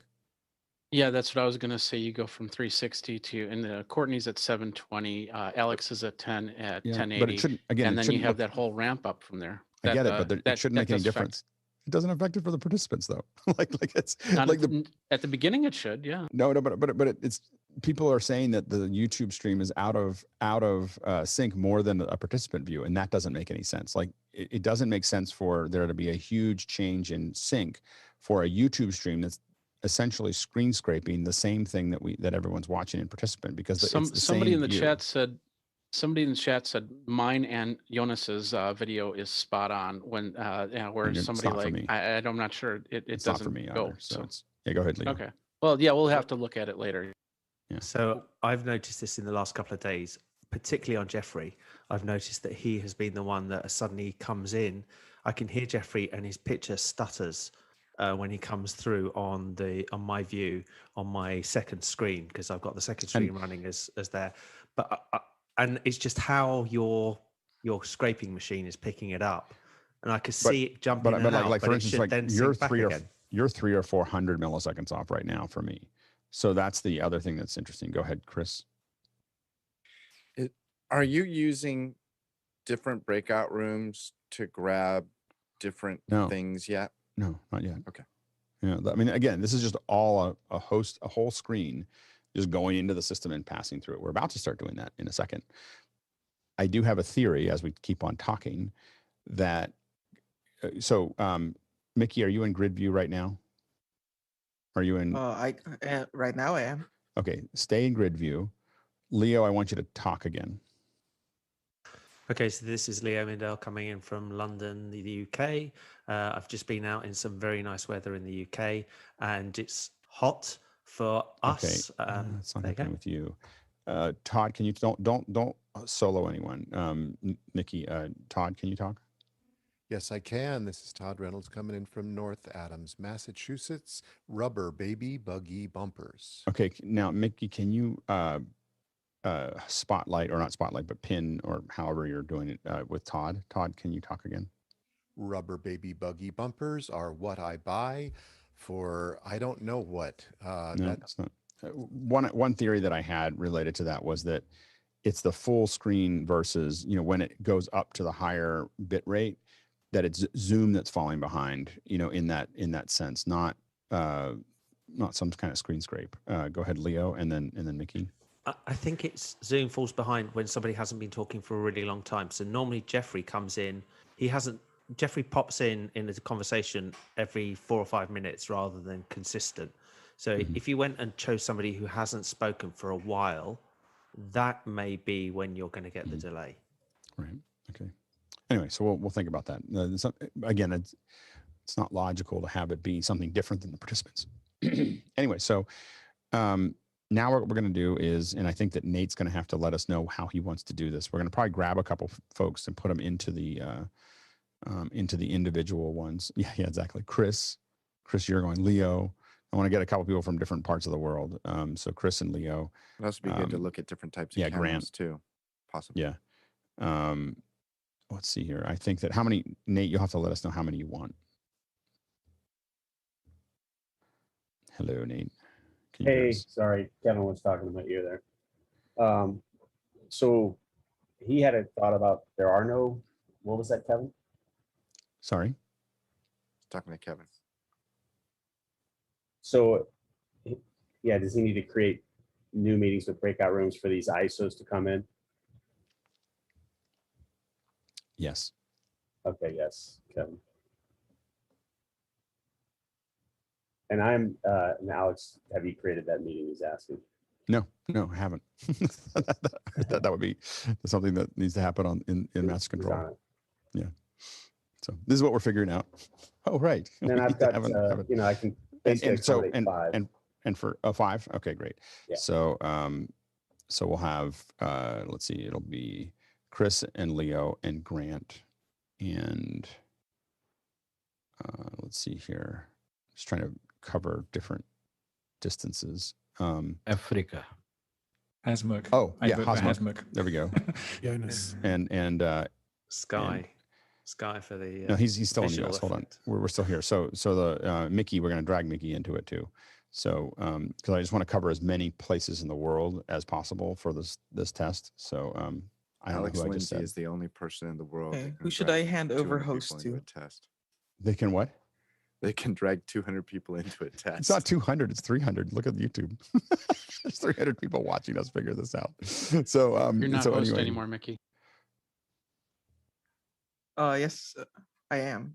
Here, I have to. Here, Should I grab it, send hold it on. to you? I need to. Here, I can. I think that I can just reclaim it. I don't think I have to be nice about it. So I've just looked at the YouTube. I'm mirror cracking quality on the YouTube. You have cracking. You see cracking quality on YouTube. No, I mean it's so good I could crack a mirror if I just smiled at that YouTube. That's good. Yeah, go ahead, Leland. Were you gonna say something, Leland? I don't know if he can hear us. I don't know if Leland can hear us. Leland, can you hear us? Hi, Leland. Can you hear me? Can people hear me? Okay. Yeah, we can hear you, but I don't think. But Leland's just sitting there with his hand up. Leland's locked. Oh, is he? No, he's not. I think he's still blinking. We're gonna have to write on the screen. Write on the screen. I don't understand. Right with your telestrator. I just wanted to mention what I'm seeing on this end is obviously the sync comes into play almost instantly. I'm watching YouTube and Mukana. So in the end, it fades out right away. Mm-hmm. I don't. Do you think he was listening to the stream? Yeah, maybe so. Maybe that was it. He's going to hear us now. No, he's going to hear us all having fun with Leland. Did I freeze? Yeah, no, you didn't freeze. Yeah, it was you were just we were talking to you and you were not responding. He's responding to you 30 seconds ago. He's still listening to this. Yeah, he's still listening to the stream. So we'll just tell him that. Jonas, I want to make you host for now, so that you have it there. So now and what we have to figure out here is there's a couple things that we're sorting out. One is the designed graphics that have to go, how we get in and out of things and what that looks like. Obviously, we've realized we need to build a meeting in breakout rooms. And that's why we do this. Then the other thing is that, we got to pipe the show back into this panel, which we should be set up for in this one. And then, of course, we're sending it out to YouTube as a separate stream as well. So that'll be today's little puzzle that we're trying to solve here. And Nate, just let me know when they're ready to do that. Yeah, so I'm seeing things start to populate in the switcher. They're all grid views. I'm not seeing individual people, but I think Kevin is frantically running around working, trying to get right. Sorry about that, Alex. I was monitoring the YouTube audio instead of the live audio. It was a funny thing. I'm sure it was. I saw my name show up on the telestrator. I was like, something's not right. Yeah, So exactly. I apologize. No worries. It was an enjoyable little moment here. So, all right, let's see. So we're gonna do grand.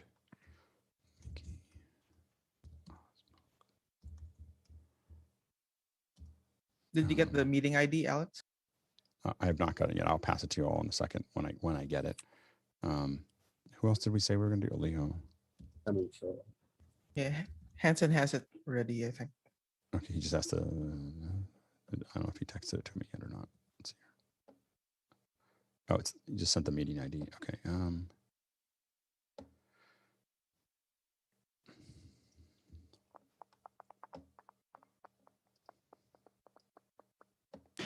It will be interesting if Zoom ISO solves the sync problem by pulling everybody all the time at 1080p. So Zoom is always sending the highest version. So it shouldn't step up anymore. That should be what happens. I mean, that's what we're expecting, is that it'll be it'll always be 1080. Yeah. What's the machine that's scraping it, Alex? It's a Dell. Okay. It's a pretty beefy Dell. I mean, for what it does, beefy. Is it the 3930 that Jeff Keithley recommended? Yeah. I have to admit that people, I just go, it's a PC.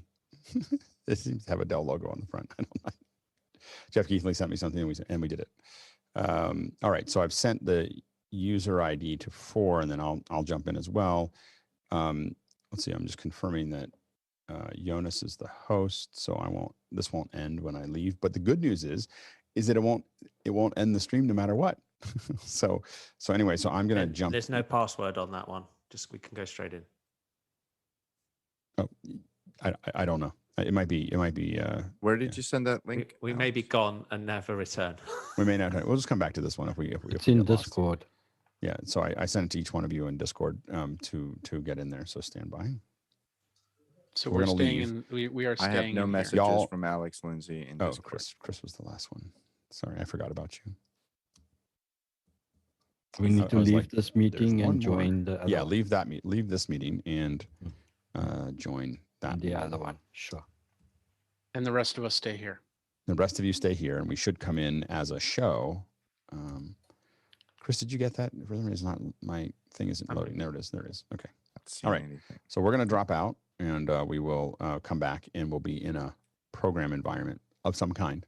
As I said today, as promised, it will be a little rough. Okay, stand by.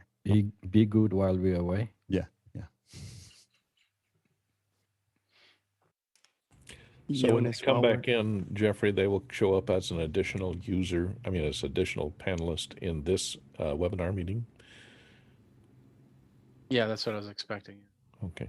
But I think they'll come in as a single source, but multiple people in a single source. That Right, a is single correct. user like Chad LaForge's, down there, or only with an image. Just like if I was scraping screens and doing it that way.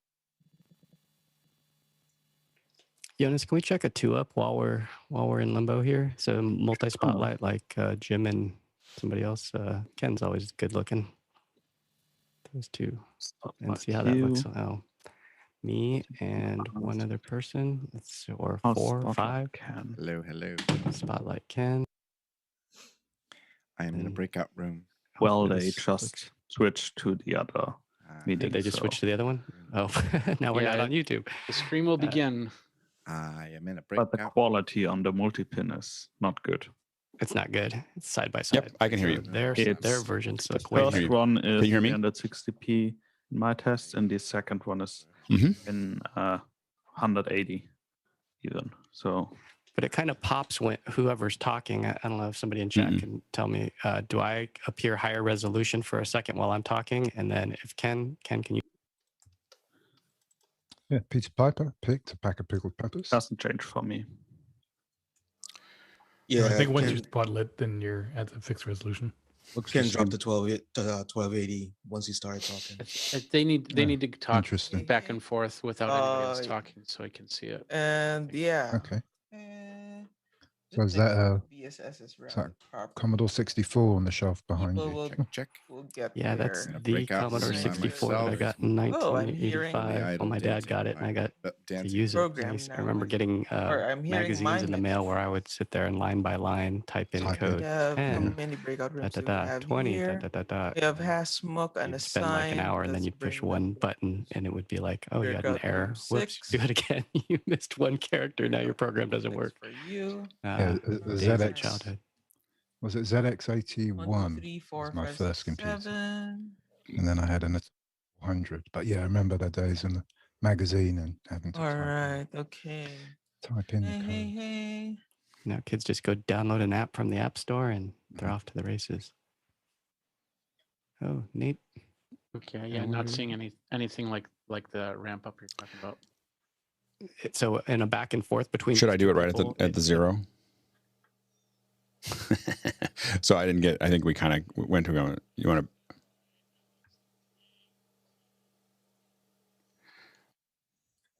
Hey everybody. So now we're in. I'm coming to you from. Now I'm seeing myself and the and my return, which I think is fine.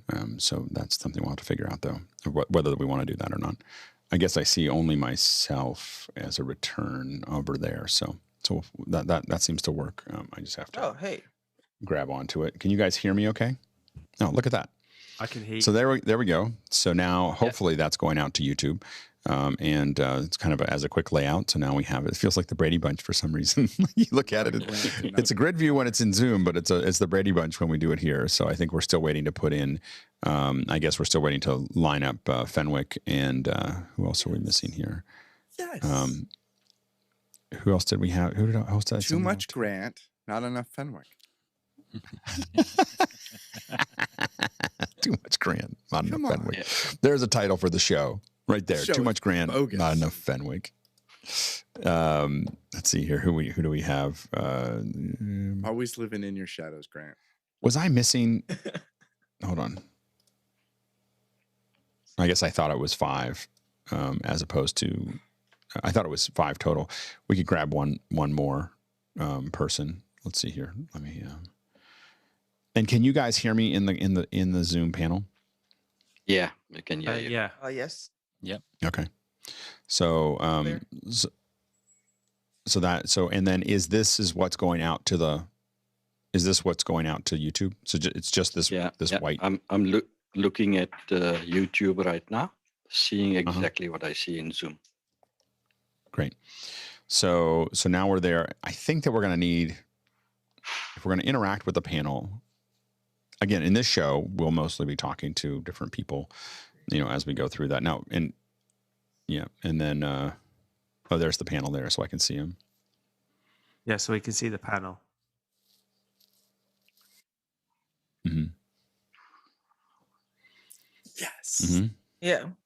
And just so you know, Nice. there's no instance that's feeding out to the webinar right now, so the audience in the webinar aren't seeing any of this. Well, Jeffrey, I think, is screen scraping it, but okay, so that's what we have to figure out. So that should be going out. That's part of what we have to figure out. This show has to go back out, has to be fed back out into the webinar. I think that's where, yeah, we have to. That's the mix. Yeah, we discussed that. On YouTube momentarily, I saw the webinar with us in a gallery. Yep. One of the. I think but I think the confusing thing there is Jeffrey is screen scraping to help.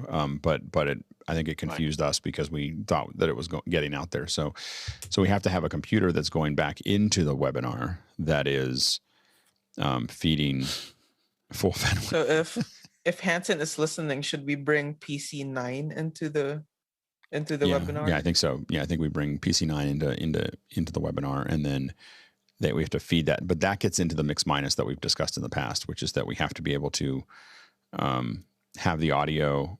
We need to be able to talk to the webinar or have people from the webinar show back up again. Yeah, I can bring PC. We can. Yes, sir. Yep. We can hear you.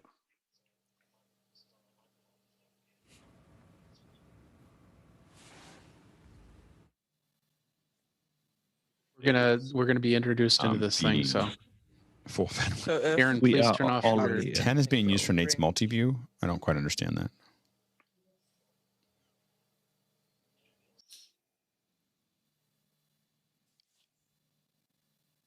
If I got it. Zoom, Yep. If Yeah.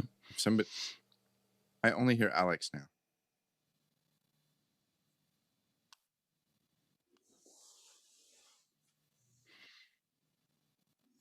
It should be. Is that set up for mix minus? Is that the way you have that set up now?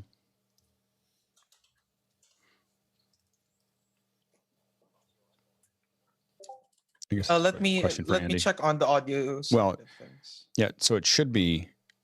Yeah, it should be fine there. I mean, we should give it a shot. What could possibly go wrong? We have two ups. Yep.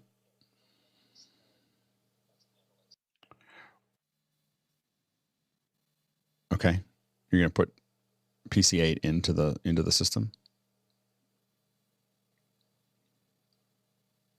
Okay. Yeah, PC8 is currently getting program mix, so that would work. Just make sure that the mix minus it's getting the mix minus that Andy is feeding out doesn't include PC9.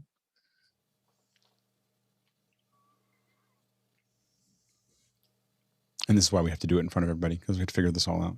This is the kind of thing you try to figure out in the lab, and you just go, oh, I didn't think of that once we do the actual show. So what we're doing right now is, of course, just fiddling with this in front of everybody, because that's what we do, and figuring out what we're missing here so that we can lick our wounds and come back tomorrow and have it be much more refined. Alex, can you hear me now? Yep. Mickey's going to jump into comms with you. Yeah, sure. Should I be able to hear Chris, and should Chris be able to hear me? Yes. I can hear Leo.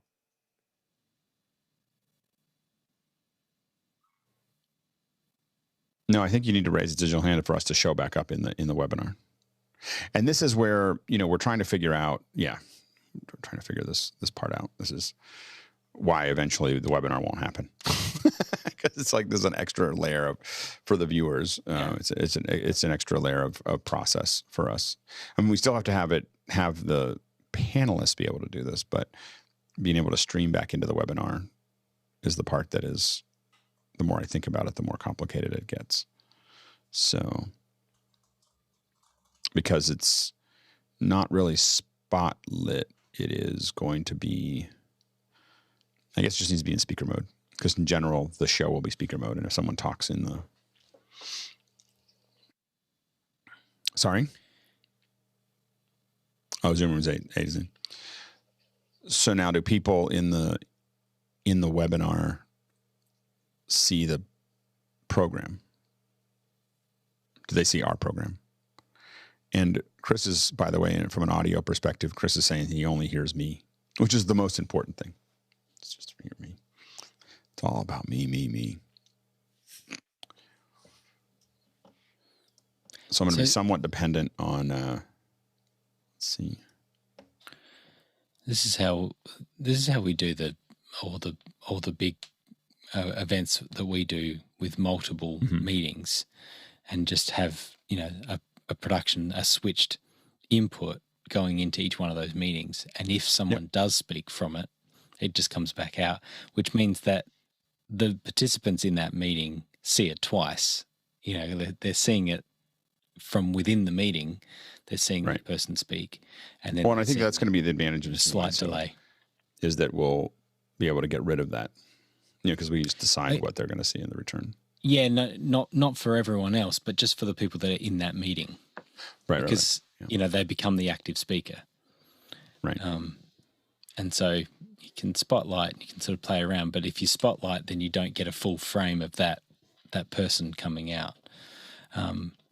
So that's a good question though. Does Zoom ISO ignore spotlighting? Can you still pull? Oh yeah, I think it. Well, I don't want to spotlight anything. We don't use Spotlight very often. In what we do. Except in that meeting with the call it the participants gallery. You could use Spotlight. That would be really interesting. Alex, can you hear me yet? I can hear you just fine. Can you hear me? Yes. Grant, can you hear me? I don't know if Grant can hear me. Grant, I've got you. I've got you. Alex. Okay. But no, you can don't you hear can you Fenwick? hear can you hear Fenwick? Yes. Hello, I can hear hello. Chris. Oh. Well, why don't you respond? You're very bad at troubleshooting if you don't respond when I ask you a simple question. Just settle down. I'm on the other side of the globe. I know. So the funny thing is that, nothing like taking a test and just going, okay, so here's the deal. We're going to test this thing. We're going to test it in front of 300 people. And by the way, we're going to have someone come in from Australia, the UK, the Philippines, the United States, South Africa. Yeah, you could have just done 3 people in California, couldn't you? So, in the Bay Area. Worse. Hazmat, can you hear me? You can still talk to them. Go ahead. I can hear you. It still should. So this is for Nate. They're not. I don't think they're all on IFB, but a lot of them have headsets. But you can go ahead and talk back to them because it shouldn't echo back in. No echo cancellation. So I'm from the most disadvantaged continent with a 1 gig line. But we're still testing the distance. Touche. So I see Mickey talking, I don't know. but I Let's don't try hear it. him. Is he on comms? Yeah, let's go. Panel, whoa, there we go. Whoa. Yeah. There we go. So this is the issue where you can't. Yeah, we're definitely getting feedback. So we're hearing ourselves back. So that there's not a mix minus there. So, so it's important that the panel. Let's see. What has to happen is that the spotlight doesn't work. It has to be speaker mode for the folks that are in, and then it has to be mix. So the mix minus obviously wasn't there for Z8, I think that's in there, and then also Z8 was selected. You can't view yourself in that realm. Otherwise, we get video feedback. It was kind of cool though. Felt very 70s there for a moment. Felt like I was watching Zoom on Zoom. Remember there was a TV show called Zoom? It's like now for some reason, there we go again. There's PC9. Yeah, we can't be in the view when you cut to that. This is what we're all trying to work out. So Alex, you don't read or listen to fiction, but you do watch plenty of it. I watch TV. That's all fiction. And you, so when you turn on the TV, it's just plausible fiction. What speed do you watch TV at? And unfortunately, at 1x. I wish they'd go a lot faster. I actually watch most TV on YouTube specifically because I can watch it faster. So I watch I watch the Sunday morning shows at 2x. Because if I watched it live, I'd have to watch them at 1x, and there's so little data and so much time. Like they talk so around the subject so much that I just need to listen to them faster so that I'm not You should impatient. probably stop watching them all together. It's nice. It makes you more interesting at dinner parties. It's understand what they're saying. So it's my last connection to the world. Other than all of you. So so we're just trying to figure out. Yeah, I think we're keep on getting ourselves into a video feedback loop as we go through it. Go ahead, Leo. No, I'm just doing a test. I'm getting a delay on myself. You will. You'll definitely get a delay on Yeah, yourself of because it's the round trip. It's fine. Yeah, absolutely. But I'm just trying to work out. I'm just comparing the quality. So there's a few things I have to do. It's as you said. I can't pin this view to the second screen. I can only have it coming to the first screen, and then I can pin myself to the second in Zoom. If I go into speaker mode, I can't. And in gallery mode, it's a waste of time. This is only me and you, and then I get a low res version of you. Yeah, I do find it interesting. As in the group. Oh, there we go. Pin first screen. Okay, there we go. And then you can't pin the what is now the multi-view thing to the second screen that I've found. So here's why that is, Leo. There's only 2 people in this meeting. Yeah, and you can't pin 2 people. You can't do it. Yeah. So you don't have. But control we're all in over the your right second place now, display. aren't we? We're all in the same place. Room. So I can now pass this glass to Grant. Yeah. See. Yeah, thanks. Finally, we could do things that we've never been able to do in Zoom. So Grant can now pass it to. Pass it to me, Leo. Pass it to me, Leo. I can't. Yeah, you can. Just across the angle. There's Grant. Pass the angle. Oh, that's I'll pass it to Grant. Yeah. There you go. Oh, to Grant. And I'm going to hand it to Grant. Other side, Grant. Oh. Here we go. Come on. Well, oh, that was sweet. That was the delay.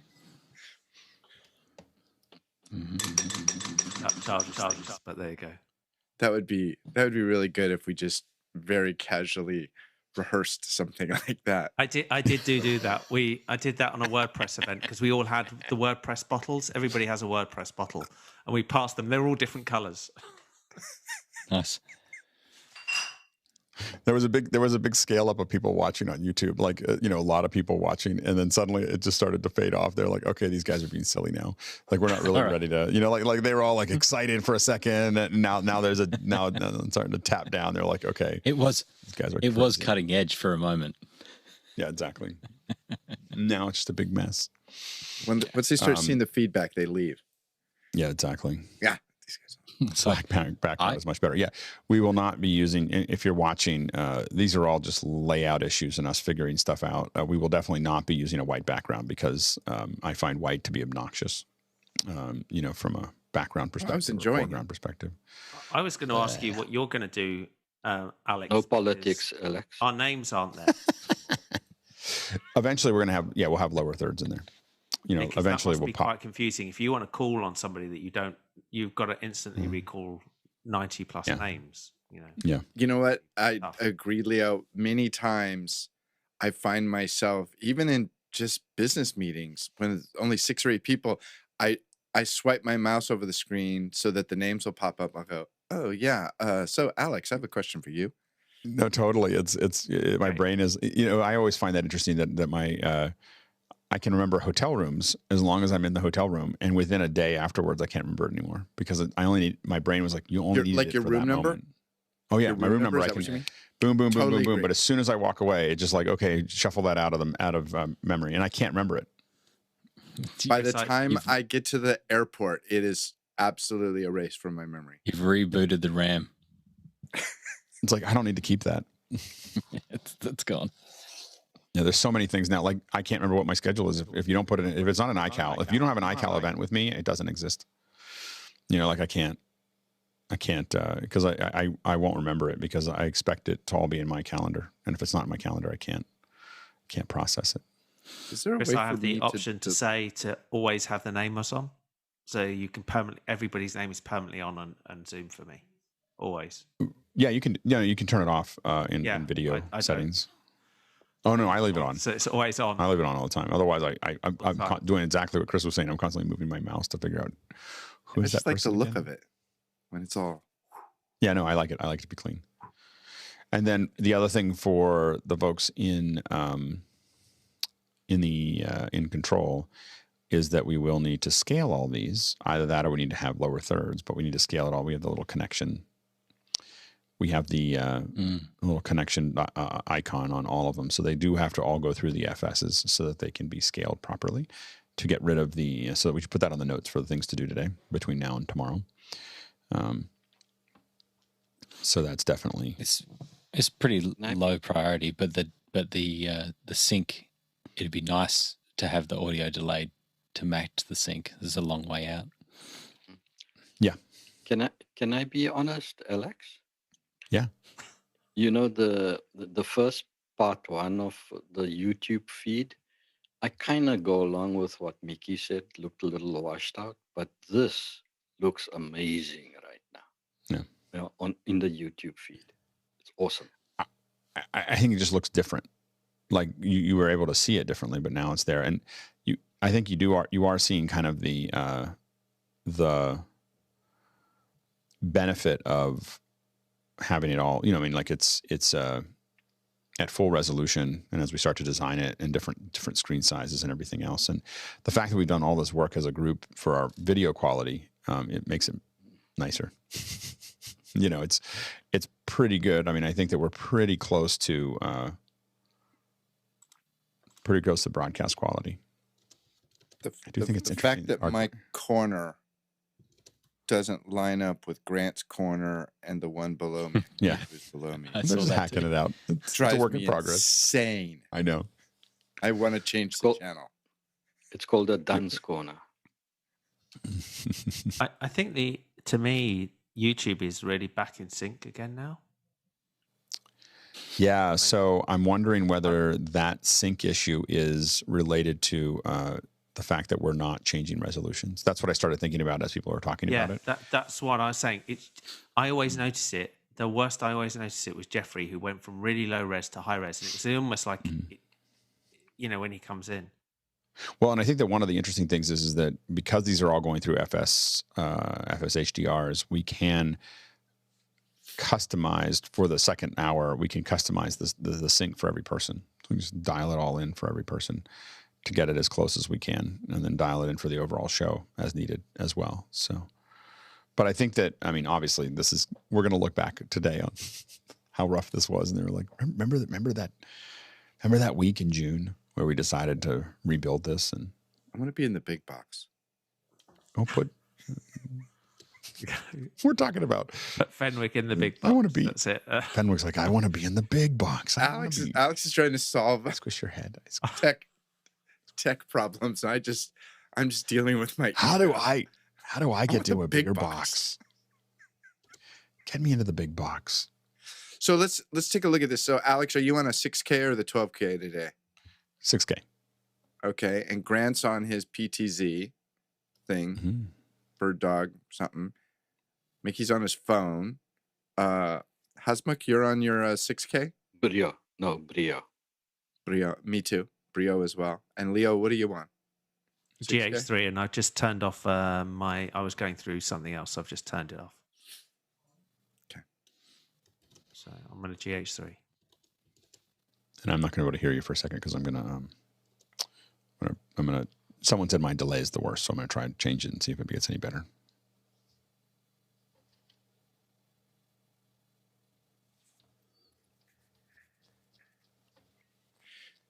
This system is completely possible to be a bunch of tail chasing.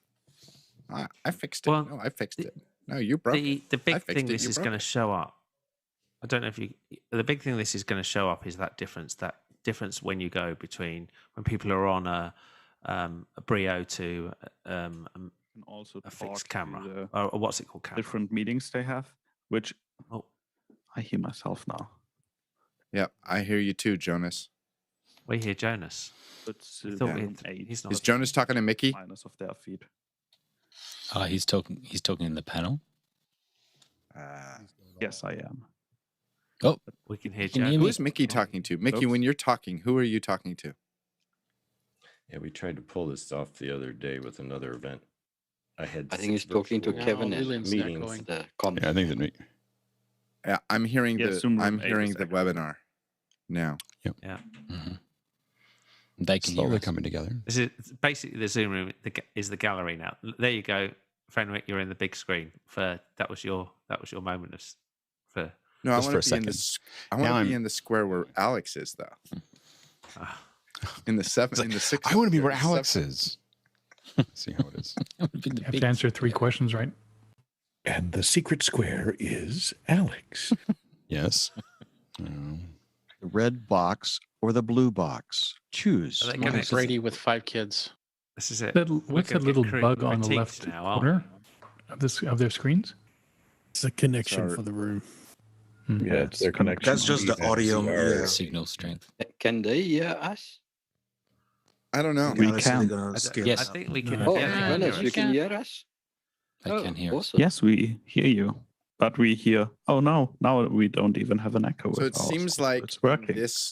in this configuration, the box underneath Mickey should have always a Panel. gallery view of the panel. It could, We're going to yeah. be discussing with the or talking. If we're discussing with them, but I think that would normally be. That I mean, would be normally too we would just small. have a designed 6-up, or I was surprised. I didn't think about doing. Are you using 2 for Nate? Are you using the 2 super sources to build this frame?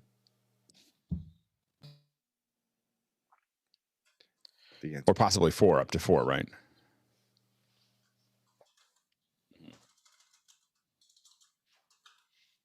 Yeah. So I realize, I guess is- you could do 8. I've been thinking, we're limited to 6, because that's what I've always done. But I realized you could relatively easily do 8 boxes if you wanted to, right? I don't hear Nate. Do you hear Nate?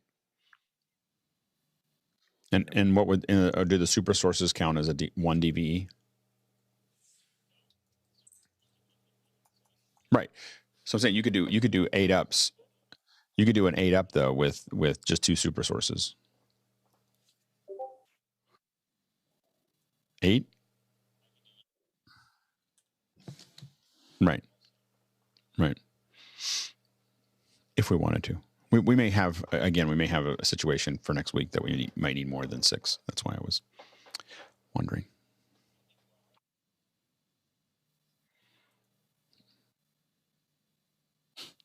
Right. Mm-hmm. Right. Yeah, and folks say they can't hear Nate. Nate is on comms with me, so he's not. I can hear. I can hear. Oh, so we can hear it. Okay. Yeah. Everyone except for FiLMiC. And FiLMiC, you can't hear Nate. Yeah. That is correct. Yeah. How are FiLMiC you does not listening hear. to Nate? I think on Chris comms? can hear you. But Nate, when we hear you, you duck Alex. Yeah, it's a severe duck. So how are you mixing program and Nate into your ear, Alex? What is it going through?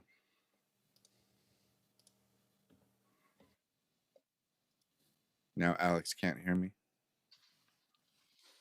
I feel like I'm the least important panelist. Sounds like a new horror movie, Attack of the Severe Duck. You used to be a home chef, Chris, but now you're just a personality. Now you're a celebrity chef. Yeah, exactly.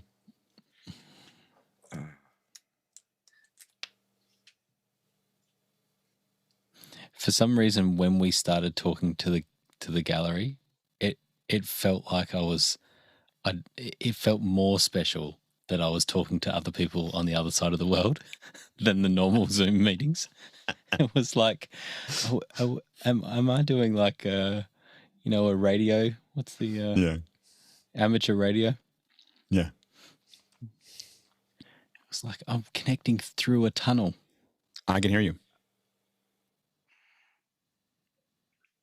Well, the YouTube is frozen. Oh, my YouTube is working. Yeah, my YouTube's working. But it's about 40 seconds behind. Try. Yes, mine's working. But I can hear you. Okay, because you're muted in the show because I can see you talking about it. I'm just making sure these. Have Nate do it just to make sure. Okay. Just talk to Fenwick. Talk to the Fenwick. Okay. Yes, sir. Yep. Okay, great. I mean, there is a question about, I don't know if this makes it more complicated or less complicated, but once we have them in Dante and once we have them in Unity, do we,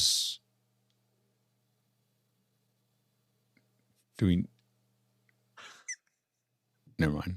I'm not going to go down that. I'm just laughing at which of us is getting voted off. We're all apparently we're all being there in Mukana. They're deciding who they're going to vote off. Nice. Yeah, you won't hear something if you're watching on YouTube or on there's a lot of conversations going on here because we have comms being fed back in via Unity. It's Unity to Unity Connect, I believe, and then back into the 806, and then so we're kind of there's a lot of things. We have a lot of people watching us kind of figure this out. I didn't realize we could just do this all day. The question is when they get tired of it. Oh, we get a lot more viewers if we just mess around. It's like just do lab days. Nate, is there anything else you want to test? I mean, I know that we have now some stuff to work on for tomorrow. We're at 9:00. Is there anything else you want to figure out today? We have time. I mean, so ragged end. And I can't hear you, Nate, if you're talking to me. Are they going to do a screen share? Okay. Because the idea is, we haven't done potentially a screen share of someone that can show something that they'd want to show. We probably should do that. Who's number 2? Who's in ZR2?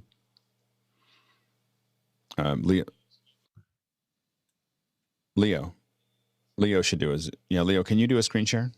Okay, give me 30 seconds. Check. I love that Mickey was making changes. It's just like very meta. It means the next time I get a call from a call center in the Philippines, I might really listen to them because they might be able to do a lot of things for me. Yeah, like you know. I can't screen share. I've got host disabled. Oh, we can fix that. Let's enable Leo, and this will be something that we need for Friday because for Isadora, Mark's going to show things that are cool. Lipnick's got his notepad out. What an exciting morning. Are you enjoying it? I don't know if you can enable my screen sharing. We should. Be going back into the. I think I have to go back into the main room and back out. I don't think so. Do it from here. I don't know why we wouldn't be able to. Can't do it. You can't do it. You can't grant it in a breakout room. You can't do it if you're in a breakout room. So so he has to go out to the main room and get enabled and then brought back in again. Yeah, but I can't leave the break.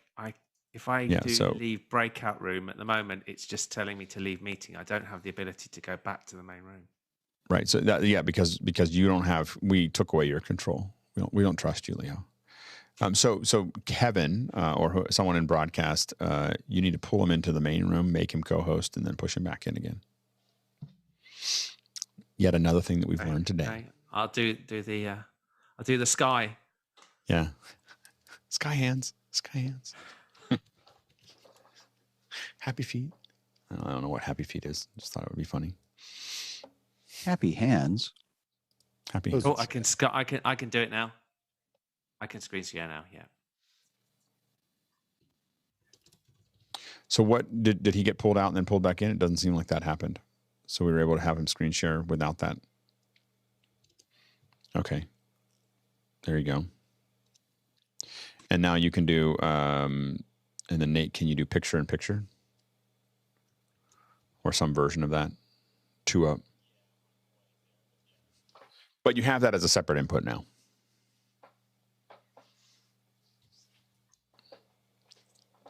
It's really cool.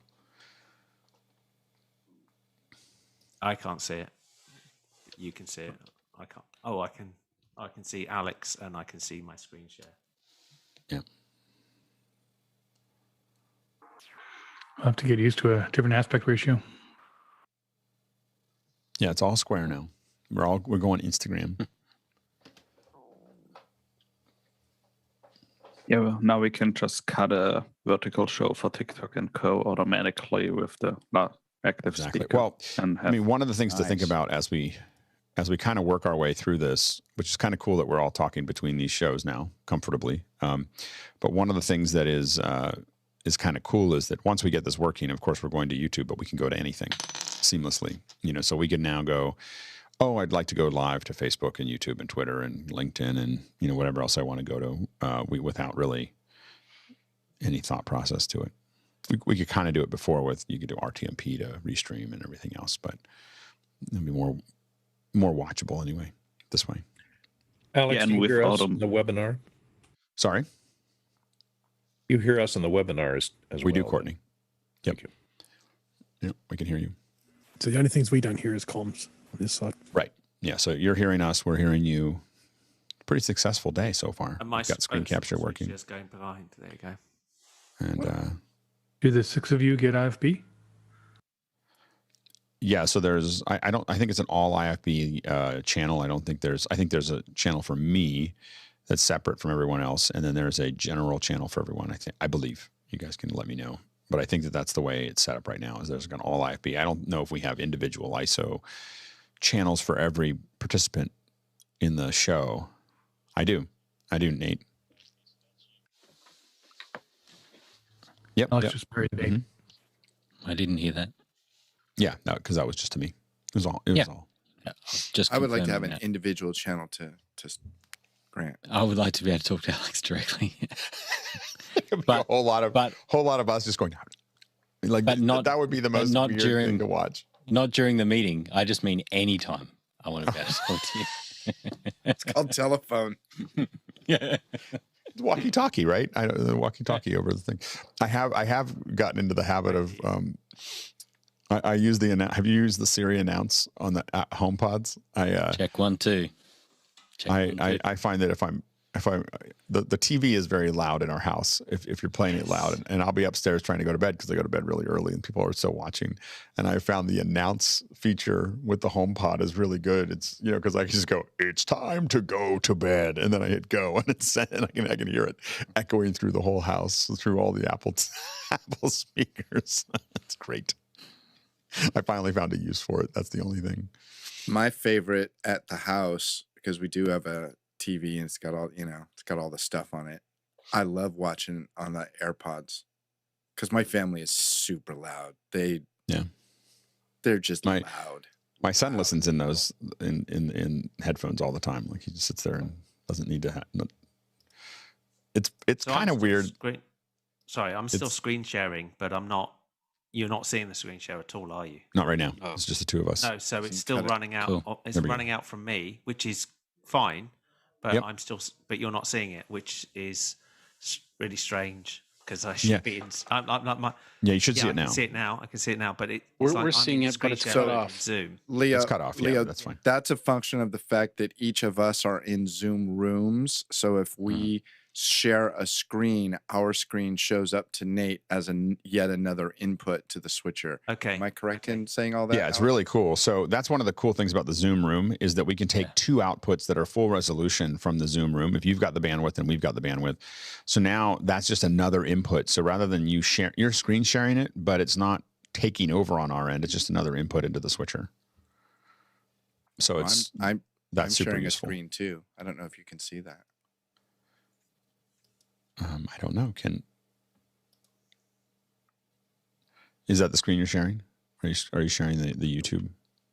So I'm now sharing the YouTube. I'm now sharing that's the YouTube. Yeah, and I don't know if we have all of them set up that way. I think we only have the first two guests set up for screen share because we just at the moment we don't have it. piped in that way. There we go.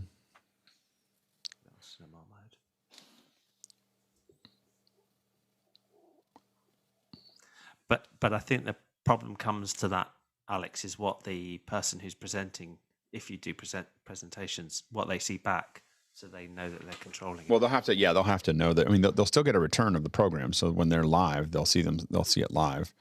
And they'll be theoretically, if they're screen capturing, they're looking at what their screen, their regular screen. But their return will definitely still be. If it's not there, it's not going out to everyone. Or you just ban PowerPoint. Yes, please. Anyway, so, but what's great is what really works well is Keynote. When you share to a window in Keynote and then share that window in Keynote is the best because it doesn't go full screen. It doesn't. It just is a window that's feeding. Yeah, the same. PowerPoint now does that as well. Okay. But you end up with on PowerPoint, you end up with the bar across the top telling you you're in PowerPoint. So if you save your slides as slide A, B, C, D, trash version, everybody sees that bar across the top. Mickey, will this complicate mic checks? Or we have to do a separate mic check for the webinar panel and then one for the Zoom? In the end, it shouldn't. I mean, one of the things we have to figure out is if we're doing, for days that are general discussion, we wouldn't necessarily use this whole process. We just have if it's a round table about horror stories or it's a round table about, successes or whatever, it would just be what we normally have, but streamed like what we saw in the first hour. It's when we have guests and when we have, at least at the beginning. And then after that, it'll be, so it shouldn't change. You shouldn't have to do a second mic check as well, because it should be theoretically the same audio. And, one of the things I have to figure out is in the beginning, possibly Friday and possibly next week, most likely what will happen is I'll let you guys finish the last couple questions without me. So I will drop out at 7:45 or 7:50 or something like that and go in and get ready for the show, get ready for the second hour. That means you'd miss the speed round. I know. I trust you. No. Well, maybe not you, Chris, but I trust everyone else. I can only be that way with Chris. I would want to do everything at 1.0. It's like, I'm not so into speed. I like the silence. I like the pause. Exactly. Chris takes over. He's like, yeah, let's just take our time. Yeah. So, so I think that, yeah, go ahead. I was going to say, by the way, Alex, a side note, whenever you start talking about listening to things at 2x or 17x or whatever you do, if I raise my hand, you don't need to call on me because I'm just going to tease you about listening to stuff too fast. And then you're going to respond with, everyone's talking so slow. I wouldn't speed you up if you weren't moving through data so slowly. That's what I will say. Now I'm only seeing Alex.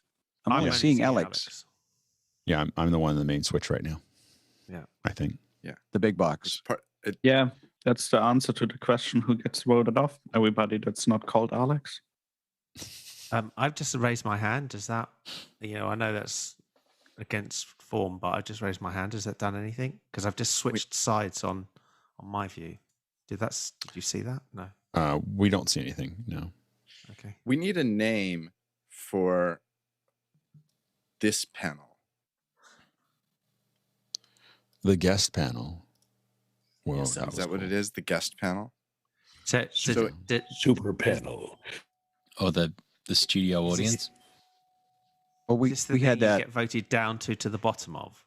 So if you get upvoted or you get upgraded to producer, is this the bottom of that chain? Well, Matt in the kitchen's exercise was we had the host, which was Madeline, the guest chef. And again, that's different than a cook. And so that was the person teaching.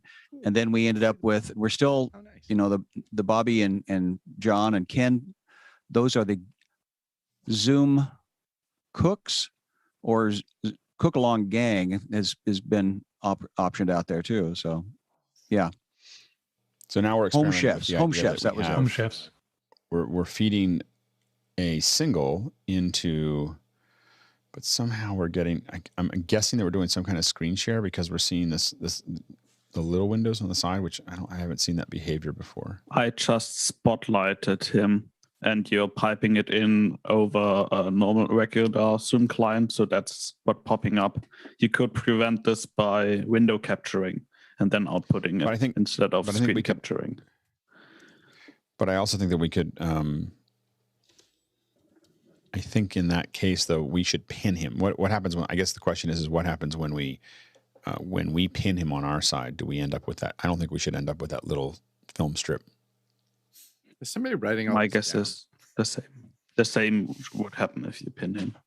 I don't know how we. How did we? I don't think so. How did we see Sky? If you guys are listening to Master Control, try pinning Sky.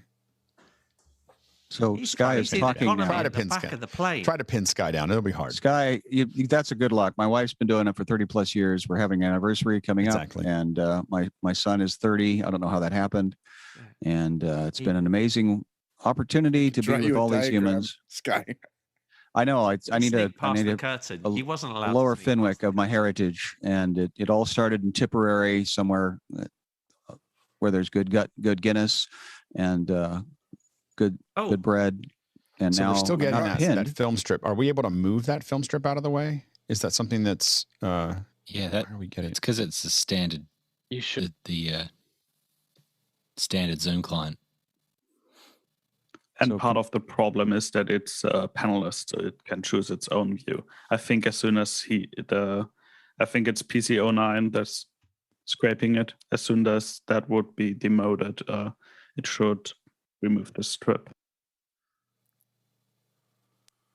If you have more than one monitor set up to the strip, then you should be able to move the strip to the other monitor. Oh, but whoever starts talking gets the little box. Oh, I get a little box like with Chris. We're in the little box. I like the little box. It's comfy over here. It's a nice box. We could little box the heck out of this thing. What happened if I did this? And that. Oh no! No, don't do that. No, It's crazy. Sorry, Nate. Sorry. Yeah, no, exactly. We got so many moving parts right now. It's like, what happens if I throw this wrench into the machine? How to not do something? I bet it'll just be fine. Do you want me to demote the PC09? That's a question for. I don't know, actually. And it won't be 1080 either, right? As an attendee in the webinar. Yeah, the attendees should get 1080. I mean, that's what we streamed out. Was it an attendee or was it a panelist? Part of this. Both. It was an attendee during streaming, and then I think Jeffrey promoted everything we were sending to YouTube was a 1080p attendee. No, I understand. Oh, okay. I thought it was promoted to a panelist. Well, panelists and attendees in our webinar 1080. Okay. Sorry, it's 2 a.m. I know. I haven't seen 2 a.m. I see 2 a.m. when I wake up, not when I go to sleep. So the idea of being up to 2 a.m. seems like crazy. It's crazy talk. I haven't done that for a very long time, and man, do I not miss it. I just tell people how inflexible the Americans are. Yeah, exactly.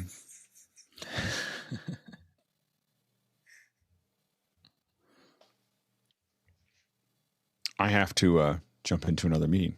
So I'm going to go ahead. I think that we're going to have to take... Nate, is there anything else that you have to... Can we all come? I be in the big box? Can we all come to your meeting? No, not the next meeting. Nate, is there anything else critical? Do you have enough to kind of think about what we need to do for tomorrow? Okay, good. Okay, great. So we made good progress. I just want to thank everybody who has watched this craziness. We're here all week, so we'll be doing this all week. The first real show that we're doing is on Friday. So tomorrow we will do the same thing. We'll start out there, and what will be cool about tomorrow is that we have to end a little early tomorrow. So we will start do Q&A, and then we'll jump back into lab. We have another event that's using the system at 9, and I have to make sure that we're ready for that. So anyway, thank you thanks to everybody who was willing to put up with us fiddling about, and but we'll do this again, and we'll have some fun.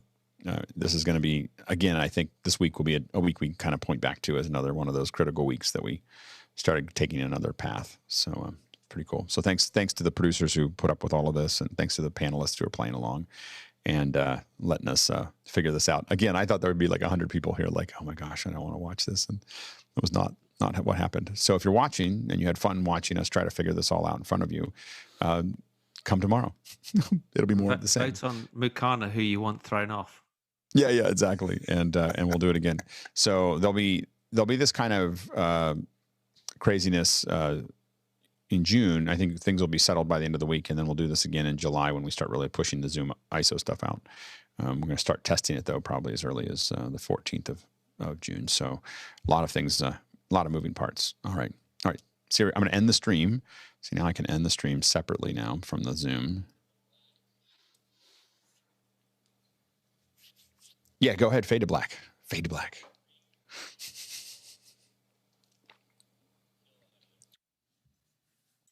All right. So dramatic.